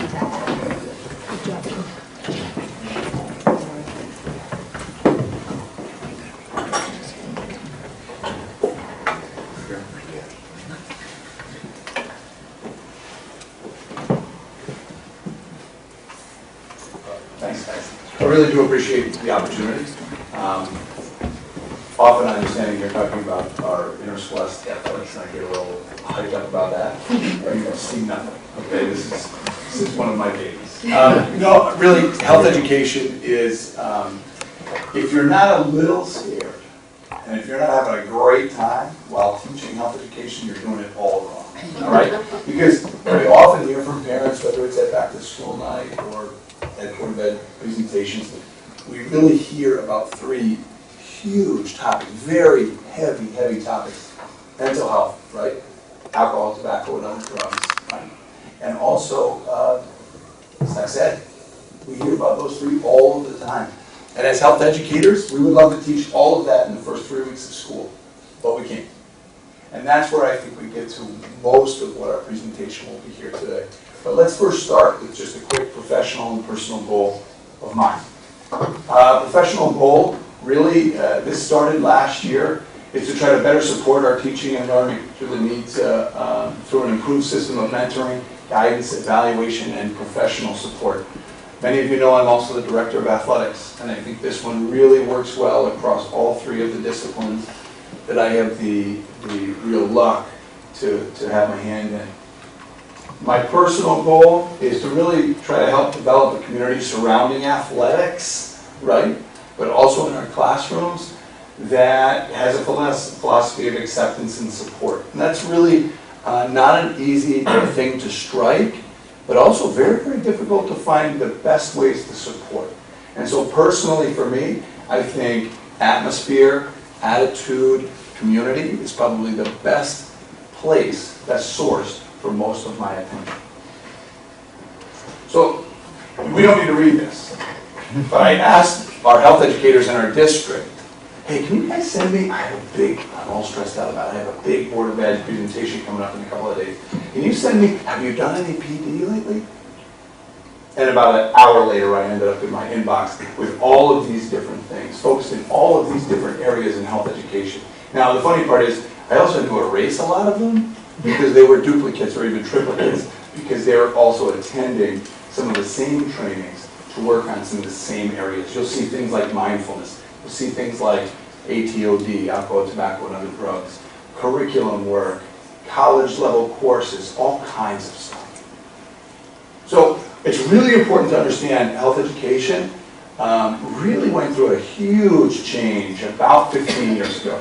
It was a wonderful change, a change that was probably long overdue. I remember one thing from high school health, and it was when my teacher sat in front of the room and smoked a cigarette, and then we looked at the filter. Here? No. Yes, here. That's not health education, at least not health education anymore. Health education needs to be focused on two main things. When we think of health education, we think of the knowledge part. That's most of what our experiences have been around health education. And that's important. But far more important and a lot harder to try to get across in a lesson and reinforced are all of the skills. So I want to take the next 3, 4, 5 slides just to talk about what this looks like in middle school health education, high school health education. Okay? So, all right, let's go right for the heavy hitter. Today's topic, sex ed. So think about the functional knowledge areas. Areas like HIV and AIDS education, sexual risk, family life and sexual health. We don't really call it sex ed in our class. It's all kinds of different categories. So then we have to think, well, how do we teach that in 7th grade health? How do we teach that in high school health? Well, there are 3 really easy connections there, right? How do we manage our relationships? How do we communicate our expectations and our needs and our wants? How do we plan and set goals for ourselves? I have to be honest, it's a trick question. Everything goes through all of these skills. It's not just self-management and relationship, it's also stress. It's also decision-making, advocacy. All of these things bring us to the functional knowledge. So whether we were here talking and presenting on mental health, sex ed, alcohol, tobacco, and other drugs, you'll find very, very common themes. Here's an example of what our 7th grade health curriculum looks like. We focus on the wellness wheel, right? So if we wanted to talk about mental health, really, remember how I said I would love to talk about all of those 3 topics in the first month of school? And of course we can. What we do talk about right at the beginning of the year is mental health. We talk about wellness overall, because we find, especially in our middle school, that students are just becoming aware of the fact that it's not just their physical well-being or their mental well-being. There's all these other areas. The stress they might experience here at school or at home. I mean, there's really a ton. So, for example, an activity that they might do in our 7th grade would be creating a wellness portfolio, helping to define what these other areas mean, and then identifying behaviors that fit into them, both healthy and unhealthy, right? Because it's just as important for us to talk about some of the unhealthy things, which we are all inevitably going to experience, because it goes back to the decision making and some of our planning and goal setting and everything else. In our 8th grade, we actually partnered up with one of our esteemed counselors in the middle school to try to bring and educate our students on the mood meter, right, from the Yale Center for Emotional Intelligence. So this is just a quick example of an activity that our 8th graders did last year. You'll notice that each progression kind of builds upon another, trying to get students involved in skits and using the words, and we'll never be able to perfectly mirror what they'll experience in their regular life. But the objective here is not the functional knowledge, is to teach the skills. You'll notice it really hits on every single one of the skills. In our high school, what this might look like, unfortunately, Pleasantville High School was rocked by a few suicides. And that, unfortunately, allows for an opportunity for learning for our students in an authentic way through someone else's experience and frankly, their pain. And what some of our high schoolers do is they work through what would be, they're put in the place of some of our support staff, like school counselors, and they're asked, hey, if this happened in Hastings, or better yet, how can we prevent something like this? Let's create a toolkit for the students in our school that includes interactive activities, resources available to us locally and nationally, all kinds of stuff. So each student creating one of these toolkits has a very different look to the toolkit, which is also, of course, helpful to the teacher in crafting the programs, the activities, the lessons that they, and the discussion. I know this is a whirlwind tour. It's very hard to cover everything all at once, but we go back to the same theme. One simple little example of something we would try to approach in a health education classroom would be something like this. A real-life situation where your relationship has changed with a friend, a family member, or someone else. And which ones of these skills apply? I mean, truthfully, the answer is every single one. The most important part of that last question is how would they apply them? What does that discussion sound like? We as adults would have a difficult time answering this question.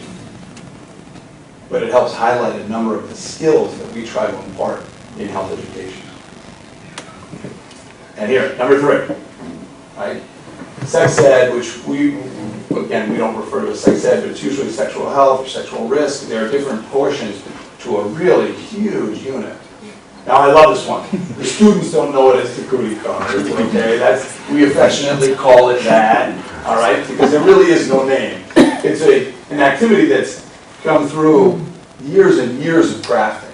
But the one thing I want to focus on when it comes to this is discussions about current data, right?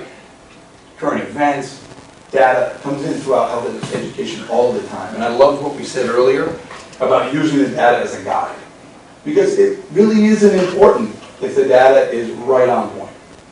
What's important is that it sparks a discussion in health education about our community, about their own expectations, about their behaviors. So I'll give you a very quick description. This is a simple little activity that could be done in 5 minutes, but we usually run out of time in an 80-minute class. But it allows us to take current data, including how many students on a national or state level are using contraception during sexual intercourse. It gives us an opportunity to talk about, in fact, what the data says about students who are sexually active in high school. I have to be honest, very often, sometimes our students also go to the opposite end of the spectrum that says, everyone's doing that. Everyone's doing this. It's also reassuring, I think, at times for our students to hear that you can say no to certain things because of the peer pressure that's involved there. So one little 80-minute activity allows for us to talk about consent. It allows us to talk about sexual assault. It allows us to talk about contraception. And that's just an 80-minute class that involves all of those same skills that we talked about before. So much more important than any of the real functional knowledge is the path that we use to get there. And I think those skills are, I think, at least what we hope, helps address some of the issues that we're talking about tonight, and of course all the other ones that we haven't had a chance yet to. And that really gives you a glimpse of how a health education lesson is built and then supported outside of that. So what comes next and how units are put together. I think it's important to understand that it is really centered on almost an experience instead of the end product, because it's very important for everyone to understand how it goes. Okay. So I'm happy to answer some questions, but that's all I have. Thank you. And these one last shot of questions for Jeanette and Jesse and for Joanne. All 3 J's. I have a quick question for you. How often, I mean, it sounds very comprehensive, but how often are kids from grades 5 to 12 getting to these classes? That's a good question. We actually, when I talk to other people in my position, they're often very, very jealous, right? The reality is we could teach a health education class in every grade, starting probably in kindergarten. Unfortunately, that isn't, it's not possible. But we offer it as a half a credit or a half a unit in our 7th grade, again in our 8th grade, and then typically our 10th graders take it.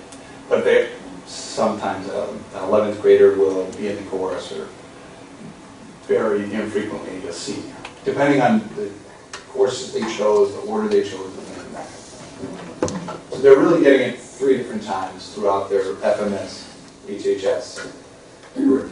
And did the state just change? Like, wasn't it some of the health programs were introduced earlier, not that long ago, but then it's changed to 7th grade, or?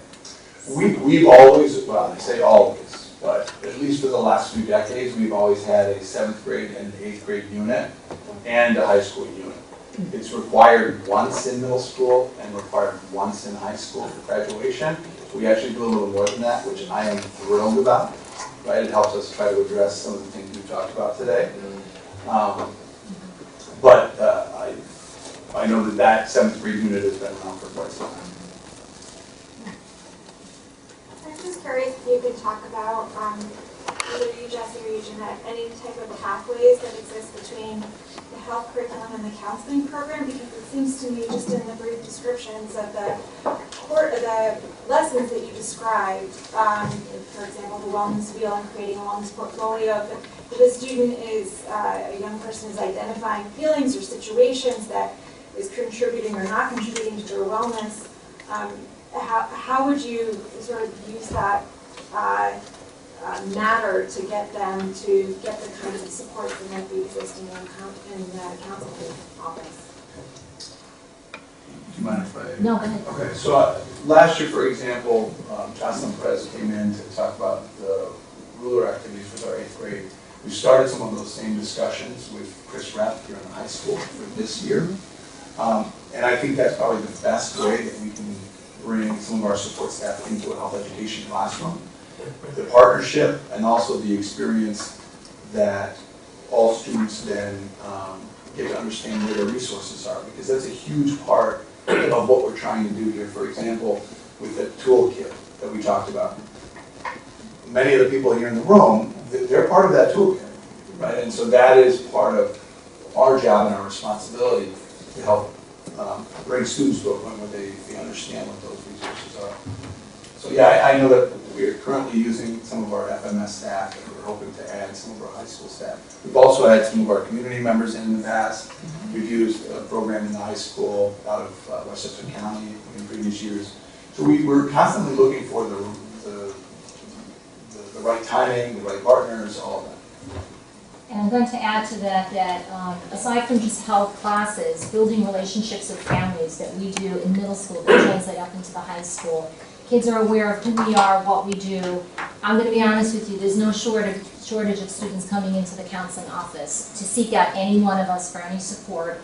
And through these direct and indirect services that I was speaking about, we also incorporate a lot of this. It's the situation and how do you deal with this situation, and decision-making skills and responsibility, and what is your obligation to do this, and how do you feel about this, and what's your situation, and how do we help you to work through that situation. Advocate for yourself, make responsible decisions, build resiliency, build all of these things that we talk about, and we're hoping that through all of these things, that entire wellness piece that really kind of floats through everything, and all of that learning, that they're building skills as they walk through. Could they use more? Absolutely. We're trying to get more contact time with them, hence we're trying to get more group work with them, hence the advisory piece, hence supporting all the programs that we're looking at from the elementary to the middle to the high, because all of those programs have those pieces embedded in them at various different stages. So it's great, they're not just getting it in 7th, 8th, and 10th. They're getting it in different ways across the board throughout. Would we love to have it across? Absolutely. And I will say that I have been at the middle school, I have been at elementary, and I've been in high school when I go and observe teachers, and I see it being done through PE classes, which is amazing that they're doing team building skills, and they're having many little conversations with kids who are throwing the ball the wrong way, and how do you do that, and why are you doing that, and not being kind or rude to your friends, along with all of the team stuff that the buildings are doing. And I'm just going to add that the grade 5 wellness day was just a way to extend what it is that the counseling office is doing, just in a different way, in a different menu. And all of this connects under the social emotional learning umbrella. I know that recently in our presentation I was talking a little bit about MTSS, and that came up again in Jeanette's presentation tonight, but that really connects that RTI, that academic piece, with the social emotional piece. And the collaborative for academic, social, and emotional learning, which is CASTLE, they really have that wheel which defines the competencies. And if you look at that, that's really around self-awareness, self-management, responsible decision-making, relationship skills, social awareness, and that's all under the social emotional learning realm. And you heard Jessie talking about that very specifically around some of the self-management pieces that go into some of that, some of the work that they're doing, and also the responsible decision-making. When you look at the guidance plan more comprehensively that Jeanette was presenting about tonight, that's really explicitly defined in there as well, so clear overlaps between both. Yeah, I would say that I like this distinction between functional knowledge and health education skills. It makes a lot of sense. I think I can say that in my growing up, I got a lot of functional knowledge, and we had to figure out all the softer skills ourselves, which I think we're all aware of is something that we're grappling with as a society right now.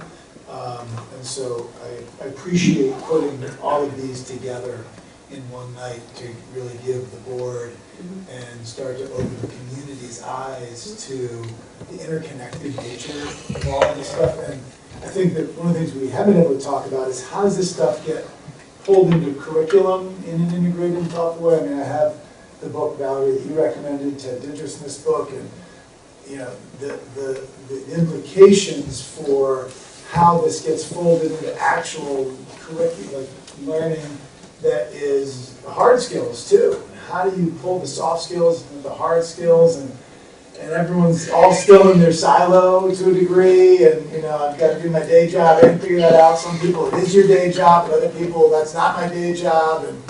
But I still am struck by, a science teacher came up to me a couple of years ago and said, I've been teaching for 25 years, and I've never seen so many kids break down in tears in my life.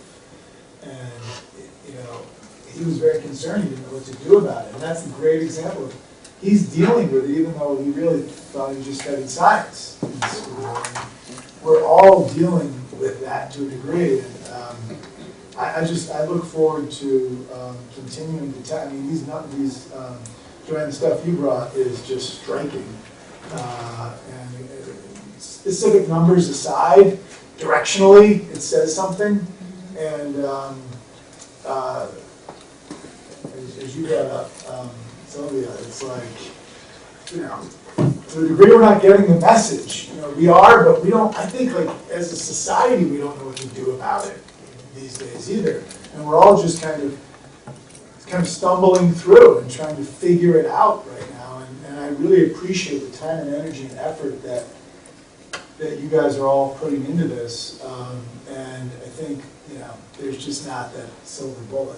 It's not a bad analogy, but there's not secret, kind of sauce that's just going to figure it all out. It's like all in it together, figuring this stuff out. So it's messy, and it's critical stuff. So thank you. And not only is there no magic elixir, but the most important component, which I think we certainly saw starting with last week's presentation and today's, is that the two key ingredients are having caring and compassionate adults who students know they can talk to and know they can seek out, and that the students are not going to be judged, they're not going to be ridiculed, they're going to be helped. And that to me is the key. We can't, police them, we can't, nor should that be a solution. We need to help them and help them to make good decisions, and we need to not hide behind, the fact that we may deny the data. I mean, we can, but I can tell you, been doing this for a while, this is the data. And what we're doing, because we want to make data-driven, research-based decisions, we're this presentation at the last board meeting is evidence of our efforts. You know, that we want to make good decisions, we want to use good resources, we want to integrate, as Melissa described, all of this so that we're not siloing children. We can't attend to the academic and not also attend to the social emotional. You know, that ship has sailed.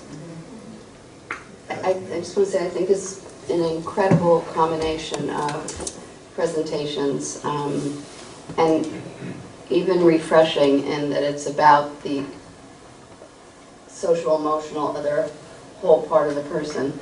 Obviously I have a bias, but I just want to say that people who work here deal with this, are in this stuff in it every day. And I think part of what we need to also figure out how to do more of is get the community and parents involved in this, because I think that's a major factor that contributes, and I think we have to get that variable, that train moving too. As much as we can.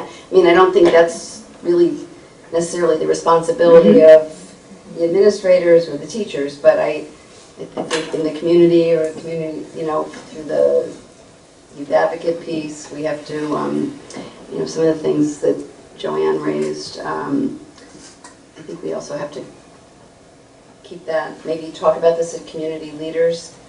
This would be a really good thing to talk about at a community leaders meeting, I think. It's a good point.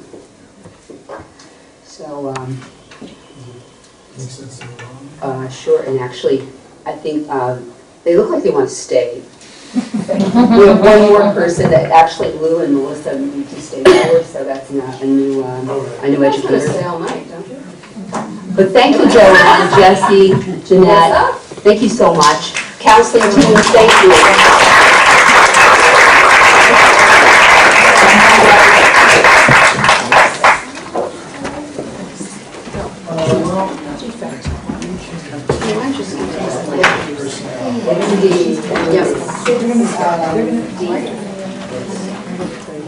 Why don't we go to, yes, we'll start with 60, and we'll come back and go through the rest of 6. So we have a new appointment, Faye Barenfeld, and is there an introduction? Oh, yes. Actually, Lou and Melissa, why don't you come up? Because I think this is a really exceptional educator. I have to be honest with you. Well,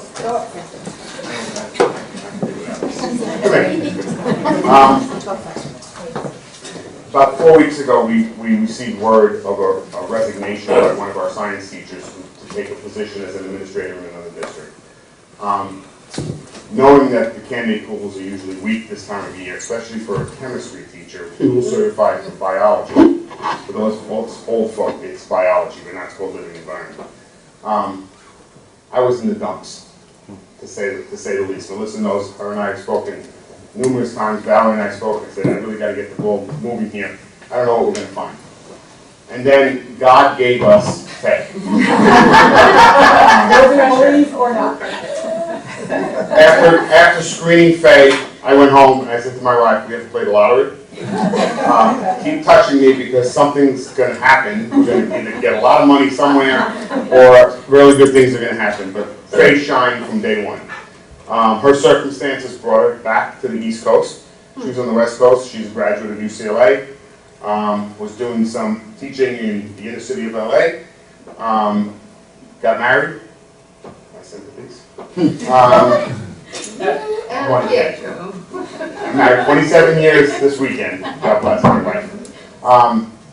Found herself, her husband got a job back here, found herself back on the East Coast. Took a little time to get herself certified because California's got their own rules and New York has their own rules. And she was out of work and lives right on Woburn Avenue and is ready to start tomorrow, literally. She is beyond qualified for this position. She's a forward thinker. She's involved in social justice. She is a researcher. She's into chemistry, biochemistry. Thought she wanted to be a doctor, but then decided not for me, I'm getting too personal with my patients, and decided to go into education.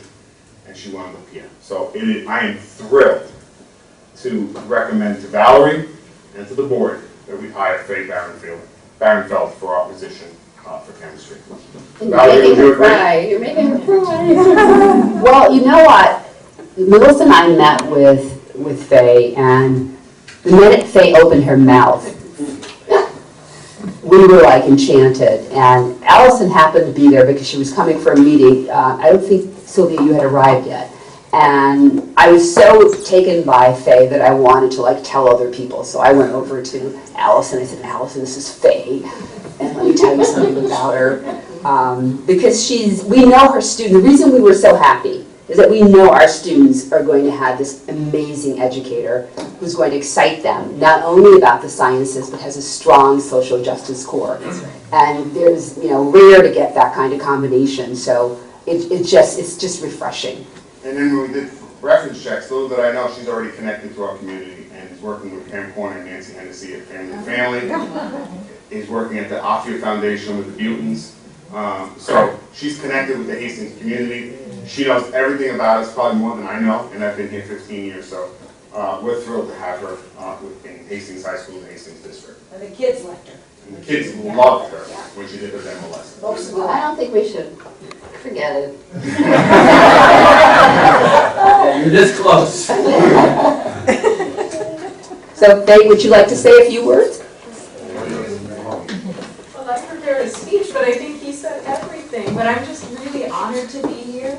I was looking for a new home as a teacher in a district that was passionate about making a community of learners, about social justice, about innovation, about inquiry, about really caring for the whole student. And I think this is just a 1 in a trillion opportunity, because I'm right here, I'm 5 minutes away, I get to be immersed in this community with the families, with the students, and just really embed myself here and be here for everything, for every event, and take care of these students like they're my own kids. And I'm just really excited and passionate about it, and I have an open door policy for students, for their families, for other teachers, and I like to have people coming in and helping me develop as an educator, to keep learning, to keep challenging myself.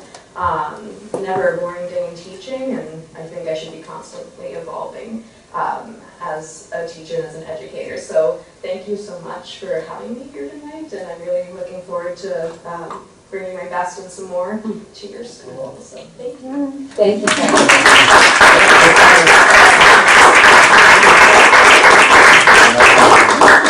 That's why we were so elated. Well, I think that deserves its own standalone vote from the board. So let's, do I have a motion to approve Faye's appointment? So. Do I have a second? Second. All in favor?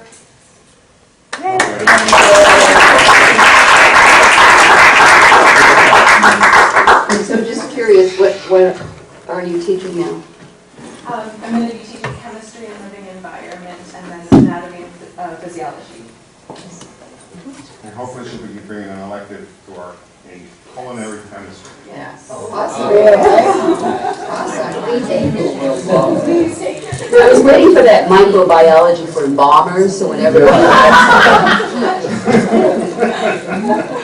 This is going to get real interesting.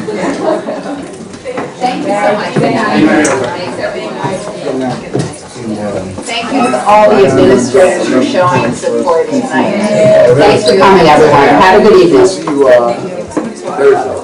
Thursday, you got a meeting? No, I'm saying, I ain't gonna be there. Try to catch some games too. Thank you. So let's go back, we'll come back to the rest of the personnel items. Let's just go back to the business items. Does anybody have any questions? Good number 5.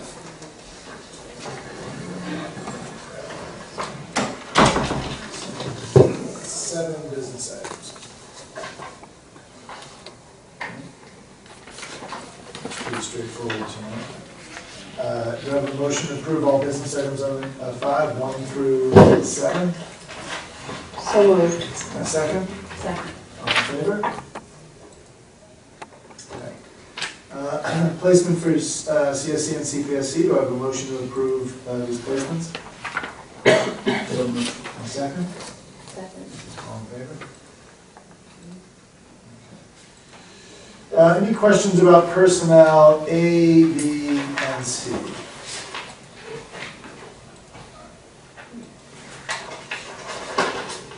CA Hastings grad, former basketball player, referee, Matt Linder, would be a great teacher.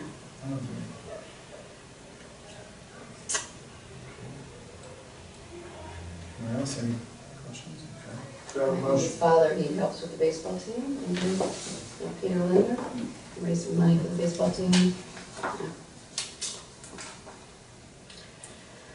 Do I have a motion to approve A, B, and C under personnel? Second? All in favor?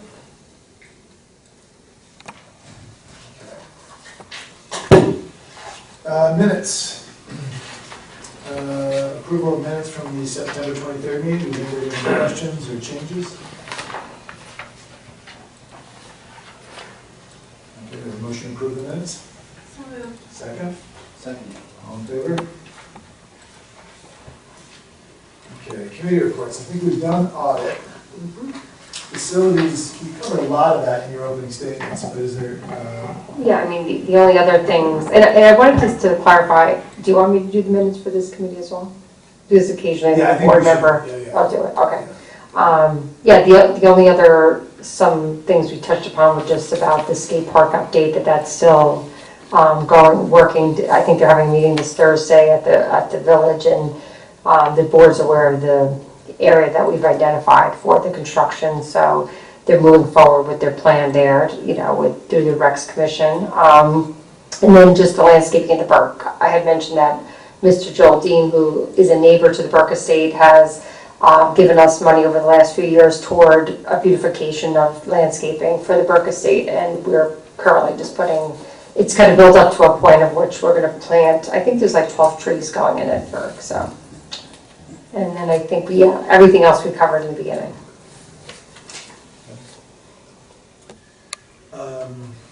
okay. Any questions about facilities stuff? Covered. Much more to come and many more updates. So you said the next meeting, the architects will be here? Is that? Yes. Okay, on the 21st. Yes. Okay, policy committee? The policy committee met on the 24th and basically reviewed the NISBA required or recommended changes, some that had come over the summer and some that were left over from last year to address. And different committee members are taking on reworking the text of those policies. And in addition to that, we talked about some policies that have come to the attention of our new central administration and need either a review or a revision, and we prioritize those and we'll begin working on them. The highest priority is the update to our immunization policies to reflect the changes in New York State law. And those are currently under review with our district's attorneys to make sure that the language is inclusive of the law.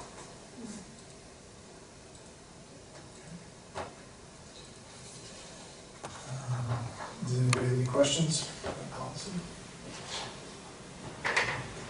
Hey Lauren, what's the request for religious exemption? It's no longer allowable by New York State. Good. What is the total number of people who are not in the district now? Do you know? I want a total number of families. I want to say two off the top of my head. Two families with, and there are 5 kids maybe? Yeah, maybe not even that many in total, actually. They actually did end up participating. I don't want to say immunizations. I mean, getting immunization so they could come to school. And there, for families who did not want to comply, there is the opportunity to homeschool. And so there are families that may take advantage of that as well. Maybe 2 or 3 children total. 3 children total, 1 family.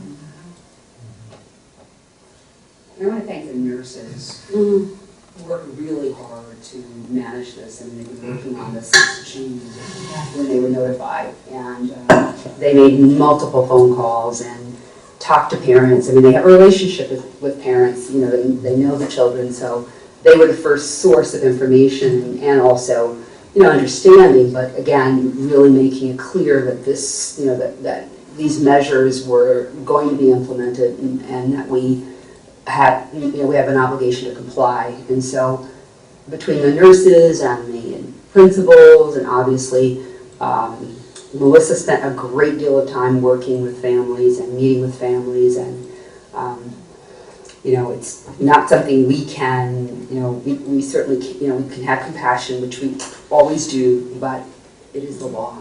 So, Valerie and Maureen, I've never really thought about this, but so if there are families who don't choose to immunize their kids that can't come to school, what are the implications for other activities? I'm thinking basketball, but in general, other activities that are perhaps offered by the town or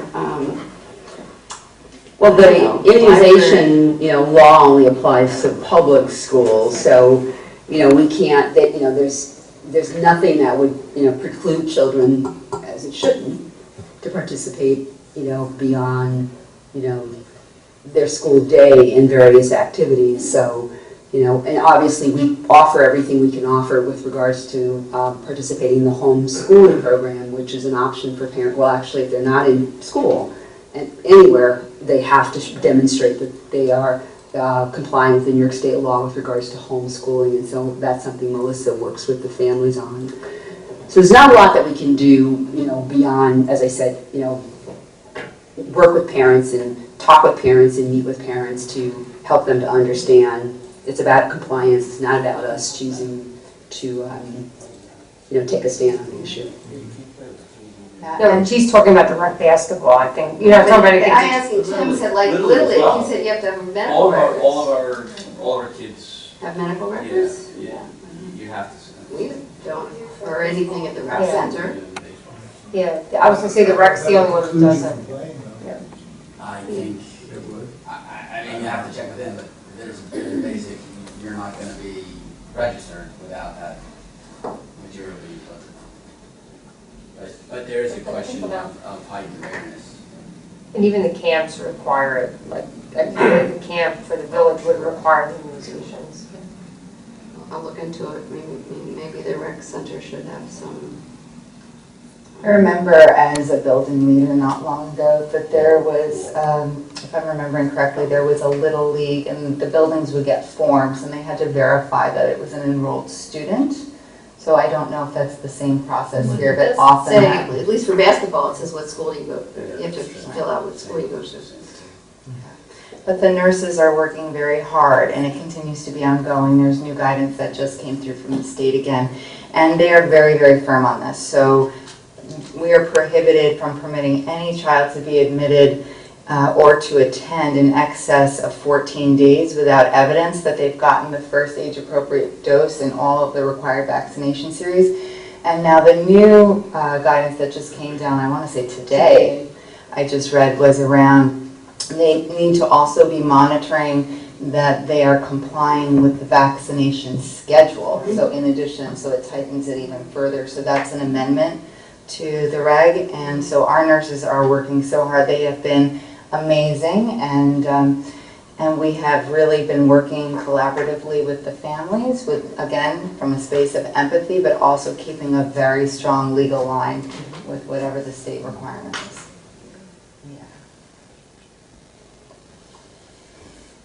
Okay.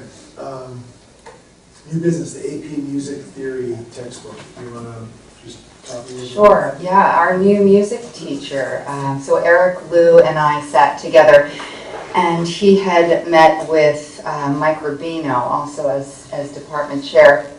And there was discussion around AP Music Theory as a really very challenging course that was really, it's college level, and having the opportunity to have something where students can bring it home, they can engage in individual study. It's covering a lot of the things that are surrounding musical terminology, notational skills, computational skills, musical analysis. So we looked through the text together and talked a little bit about how it would be used and why. And I feel very confidently that he has really picked a text that makes good sense for what we're trying to accomplish with AP Music Theory. And that's also supportive, and it can extend learning just beyond the context of the school day environment. Anybody have any questions about that?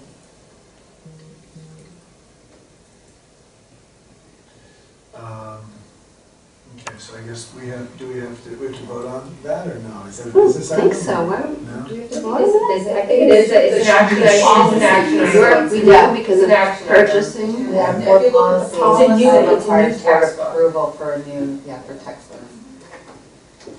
So do I have a motion to approve the purchase of this textbook? So Second? Second. All in favor? So we've already gone through the safety plan, but I guess this is here just for the vote. Correct. So do I have a motion to approve the safety plan and the, what's MOA? And memorandum of Memorandum of understanding. agreement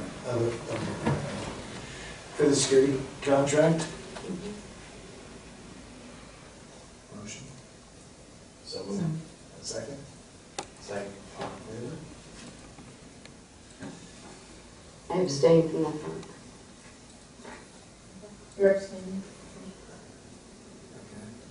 One abstention. No public comment, do the board have any comments? Yeah, I mean, I'll probably want to make one comment, just, I think for the benefit of, the board. I didn't share it with the people who were here, but I think just something to keep in mind. I think everybody probably has some experience in this regard, but from what I saw tonight, I have immediate family, and I think everybody has, either family or friends that if they went to school in a district that's set up this way,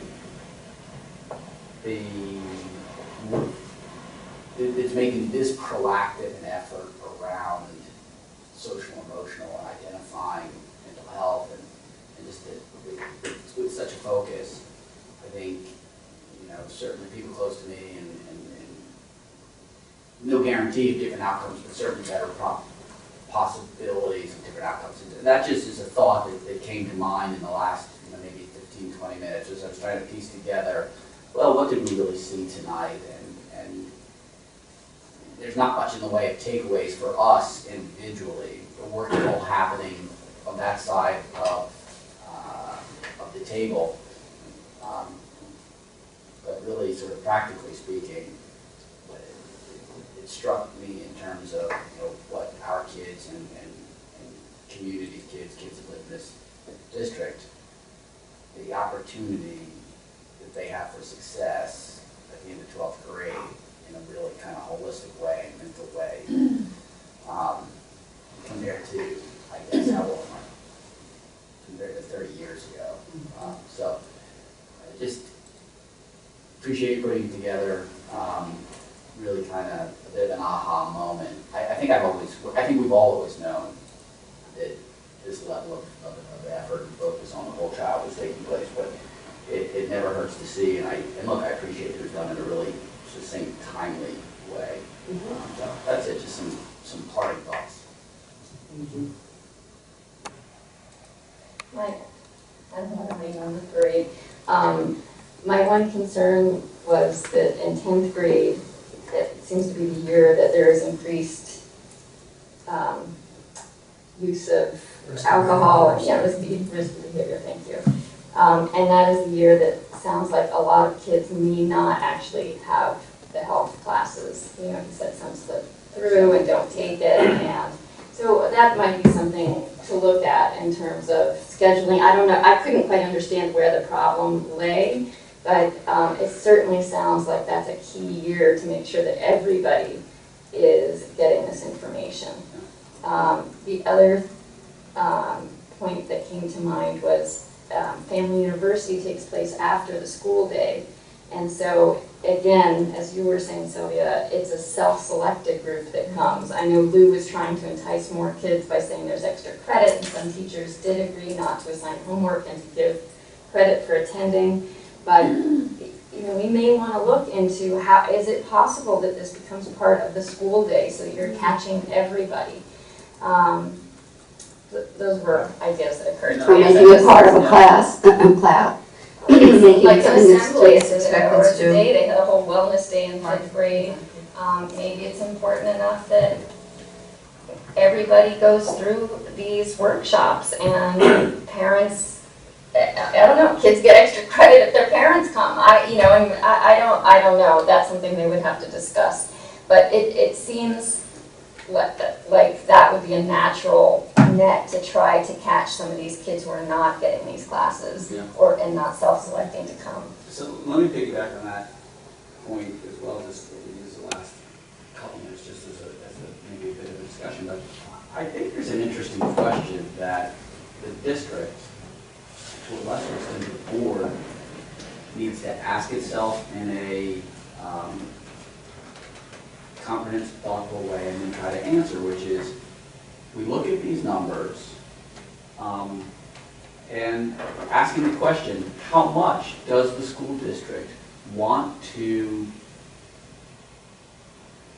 express an opinion on how kids are being raised? Because, I mean, the existence of PAD, I mean, we were out to dinner with friends, the existence of PAD is considered a freshman, like it's now a freshman rite of passage from what I gathered this past weekend. Now, by no means am I suggesting that anyone sitting around this table was a perfect child as a freshman in high school, but I think that we, because the times were different, made decisions independently as to what we're going to do, and that the social acceptance is really high. But I don't know, I truly don't have the answer as to whether or not it's the district's place to send a fairly direct message to parents as to what's sensible for a 14-year-old or not sensible for a 14-year-old. So I just put it out there as because it's, I guess the one thing is, it's hard to be indignant if at a community-wide level we're saying it's okay for 14-year-olds to drink. So, but you know, God, you said so much. I'm not sure that I think it's appropriate for the school, although they used to, and maybe they do it again, but there was a while when Bill Finkel Day and people at the community center would hold meetings for parents around a time when a lot of this stuff happened, probably 15, I don't know how old my kids are, maybe 15, 20 years ago. And I think that's a good place to get parents. Of course, you're always preaching to the choir a little bit, but you know, this is very complicated stuff, and sometimes we sort of poo-poo the time and the energy and the money that we spend on it. But I think we all know that it's really important. And I would sort of piggyback on what you said, Tim, that probably most of us were not completely innocent. At least in high school. But the other thing about it is that the times have also changed. And I think it's a much harder time for kids. The stress and the world is not a pretty place. And I think that contributes. And I think what's upsetting that you're hitting on is that it's like it keeps dropping down lower and lower. Because I will say something that I've said, some of you have heard it before, and it's not always the most PC thing to say, but I don't personally believe that kids should go through high school and never drink. I see too many situations of kids who go to college and have done nothing and then forget about it. It's not a great thing. So I don't know that I personally feel that abstinence is the best thing, nor do I think that parents should encourage kids to drink. But what I've always thought here, at least, is that This is a place where kids can sometimes try things with friends who care about them, who watch out for them, who don't let them drink and drive. And I'm just talking about drinking, and it probably applies for drugs too. So it's this very fine balance of, I don't think again, I'm not saying at all that we encourage kids. I think it's the job of adolescence. The job of an adolescence in part is to know what the rules are and break the rules, and if you get caught, you pay the consequences, and hopefully you don't get yourself in any kind of trouble in the process. And I hope you can all understand what I'm saying. I'm really not saying, as a parent, I said to my kids, okay, you know what? You should go out and go to the woods, tonight because there's going to be a party after homecoming.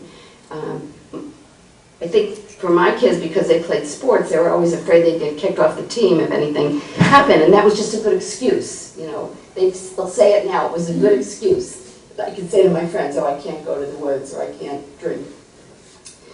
But it's not easy, and it's not easy being a parent, and you guys all have younger kids, and it's really hard stuff to manage. And I'm not, the idea that kids sit around and smoke dope with their parents when they're in high school.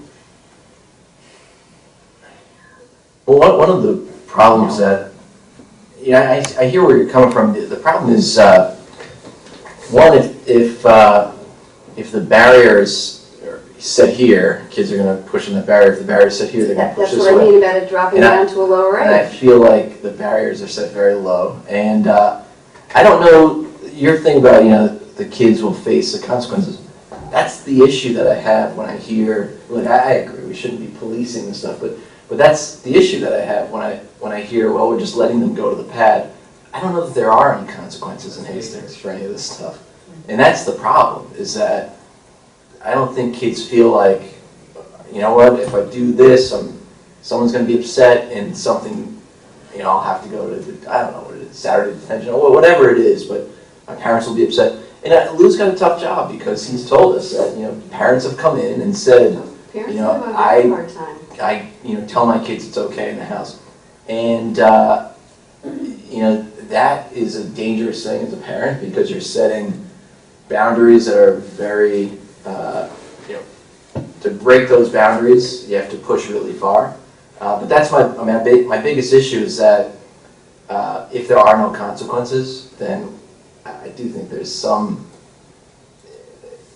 I don't know that it's the school board, but I do think the school. I'm not saying there shouldn't be consequences at all. I think there absolutely should be. But that's the issue that I see. Parents have to get that's the issue I see right now. And come together around things where I think so much of it is the pressure because certain parents do let their kids do things. And then you get, Doug's mother's letting him go tonight. Like, why can't I go? And then I think it puts parents in a hard position. I think that's why I think parents have to get involved in this whole discussion. This is why I posed the question, and just to be real clear, it's really for a Valerie and Melissa question, just to think about it, not to expect you to have the answer, but quite a lot of time and effort has gone to Parent University, and we, as a community, in the decade that I lived here, the bar has continued to be raised about the district's ability to educate parents.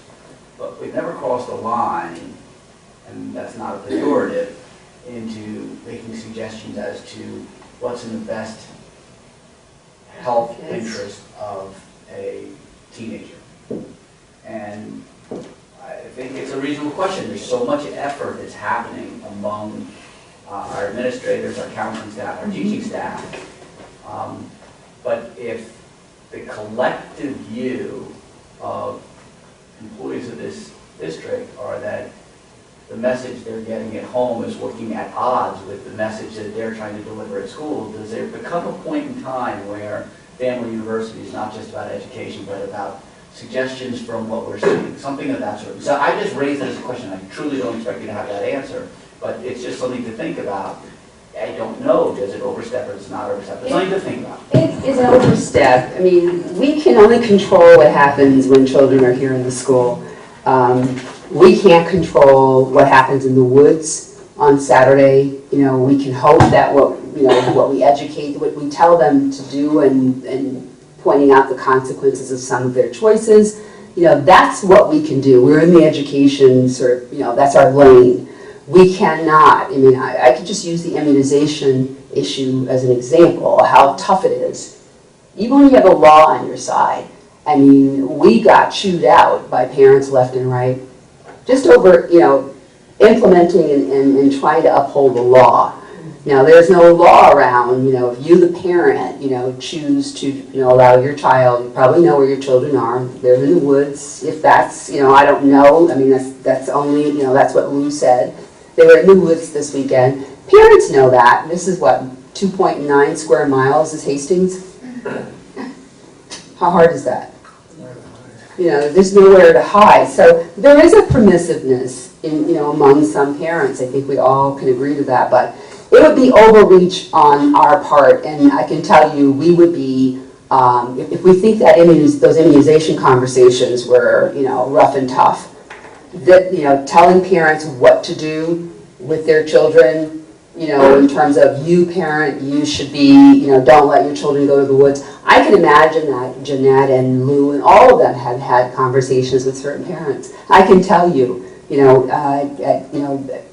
at prom, when the police officers and the administrators are outside checking cars. So in my former district, the children could drive, but their cars were searched upside down, practically turned upside down and searched to make sure there was nothing in them. Even though all that effort was underway, there were still children who would come, who would get up to the point just before you go into the parking lot of that banquet hall, knowingly hide with, marijuana on them. And when we called the parents were indignant that we called them to tell them to come and pick their children up.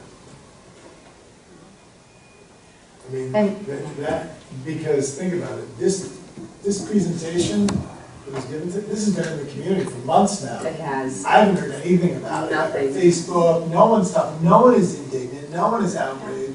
These are huge data numbers, and the reality is, the dialogue has to happen somewhere, and there's no venue where it's happening, and there's no family university night happens, and I don't know the numbers of people showed up, but There was a lot of people. a lot of people. It really is a worthwhile program, and I'm thrilled that they found it and they're bringing it back. Empowering the kids to at least know.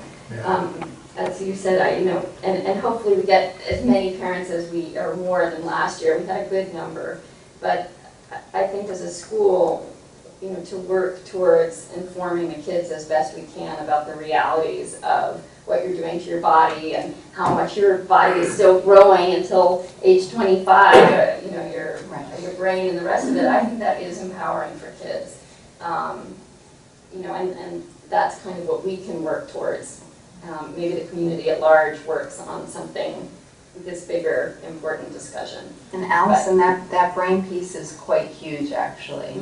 They are children, and their brains are developing, the whole prefrontal cortex, and being able to put the brakes on something. It's very difficult because they don't necessarily even know what's happening. So you're having the physiological reaction for breaking a rule, and you're doing that. And then you have a substance, and you're having a physical reaction which further amplifies that. And then to try to get yourself out of a situation, if you're in an addictive space, then you have the opponent process theory that's happening. So you're eventually trying to escape the low feeling. So there's so much going on, and all of that self-regulatory behavior, which I was, really thrilled to be able to share more about that social emotional umbrella. It all falls together with all of that, but it's also very confusing for children, having a teenage niece who has confided in me about her life. She's not a Hastings resident, but a statement came out of her mouth, which is, "I'm clinging to my childhood for dear life." This is sometimes what teenagers are going through, because you're feeling like, I don't know how to navigate that. So helping them from an educative standpoint is really the way to go.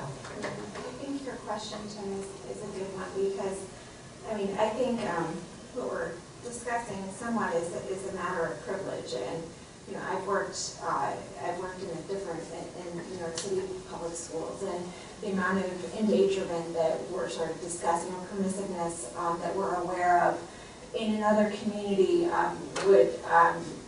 would involve the school district calling authorities on children. Right. And you know, I think that's the piece that our parent community needs to be really honest about, that it's a matter of That's it, and privilege. it's not, I don't believe it's a state, I mean, I get it's public school, but like, when I went to Catholic boys' school, the school didn't hold back on sharing its opinion as to what constituted that school's opinion as to the, you know, the best possible way to get outcomes for children. So I hear you, and with all, you know, I hear it. Sorry, serious timing. But I couldn't agree with you more. I don't think it's a set in stone operating model that people are putting a tremendous amount of effort to educate and equip children can opine and say, this is our opinion as to the other information that they should receive from home. People won't like it. People choose not to like lots of things. Mm-hmm. Well, the board can certainly pass a resolution. I mean, that's your way as a body to put your opinion out about, you know, why this is upsetting and how, you know, as whereases, when one of those whereases, you can speak to, you know, the, you know, parents taking, you know, responsibility for placing their children in risky environments. I mean, drugs are the least of the issues in the woods, with only, you know, with children. I mean, so you're talking about impairment of judgment.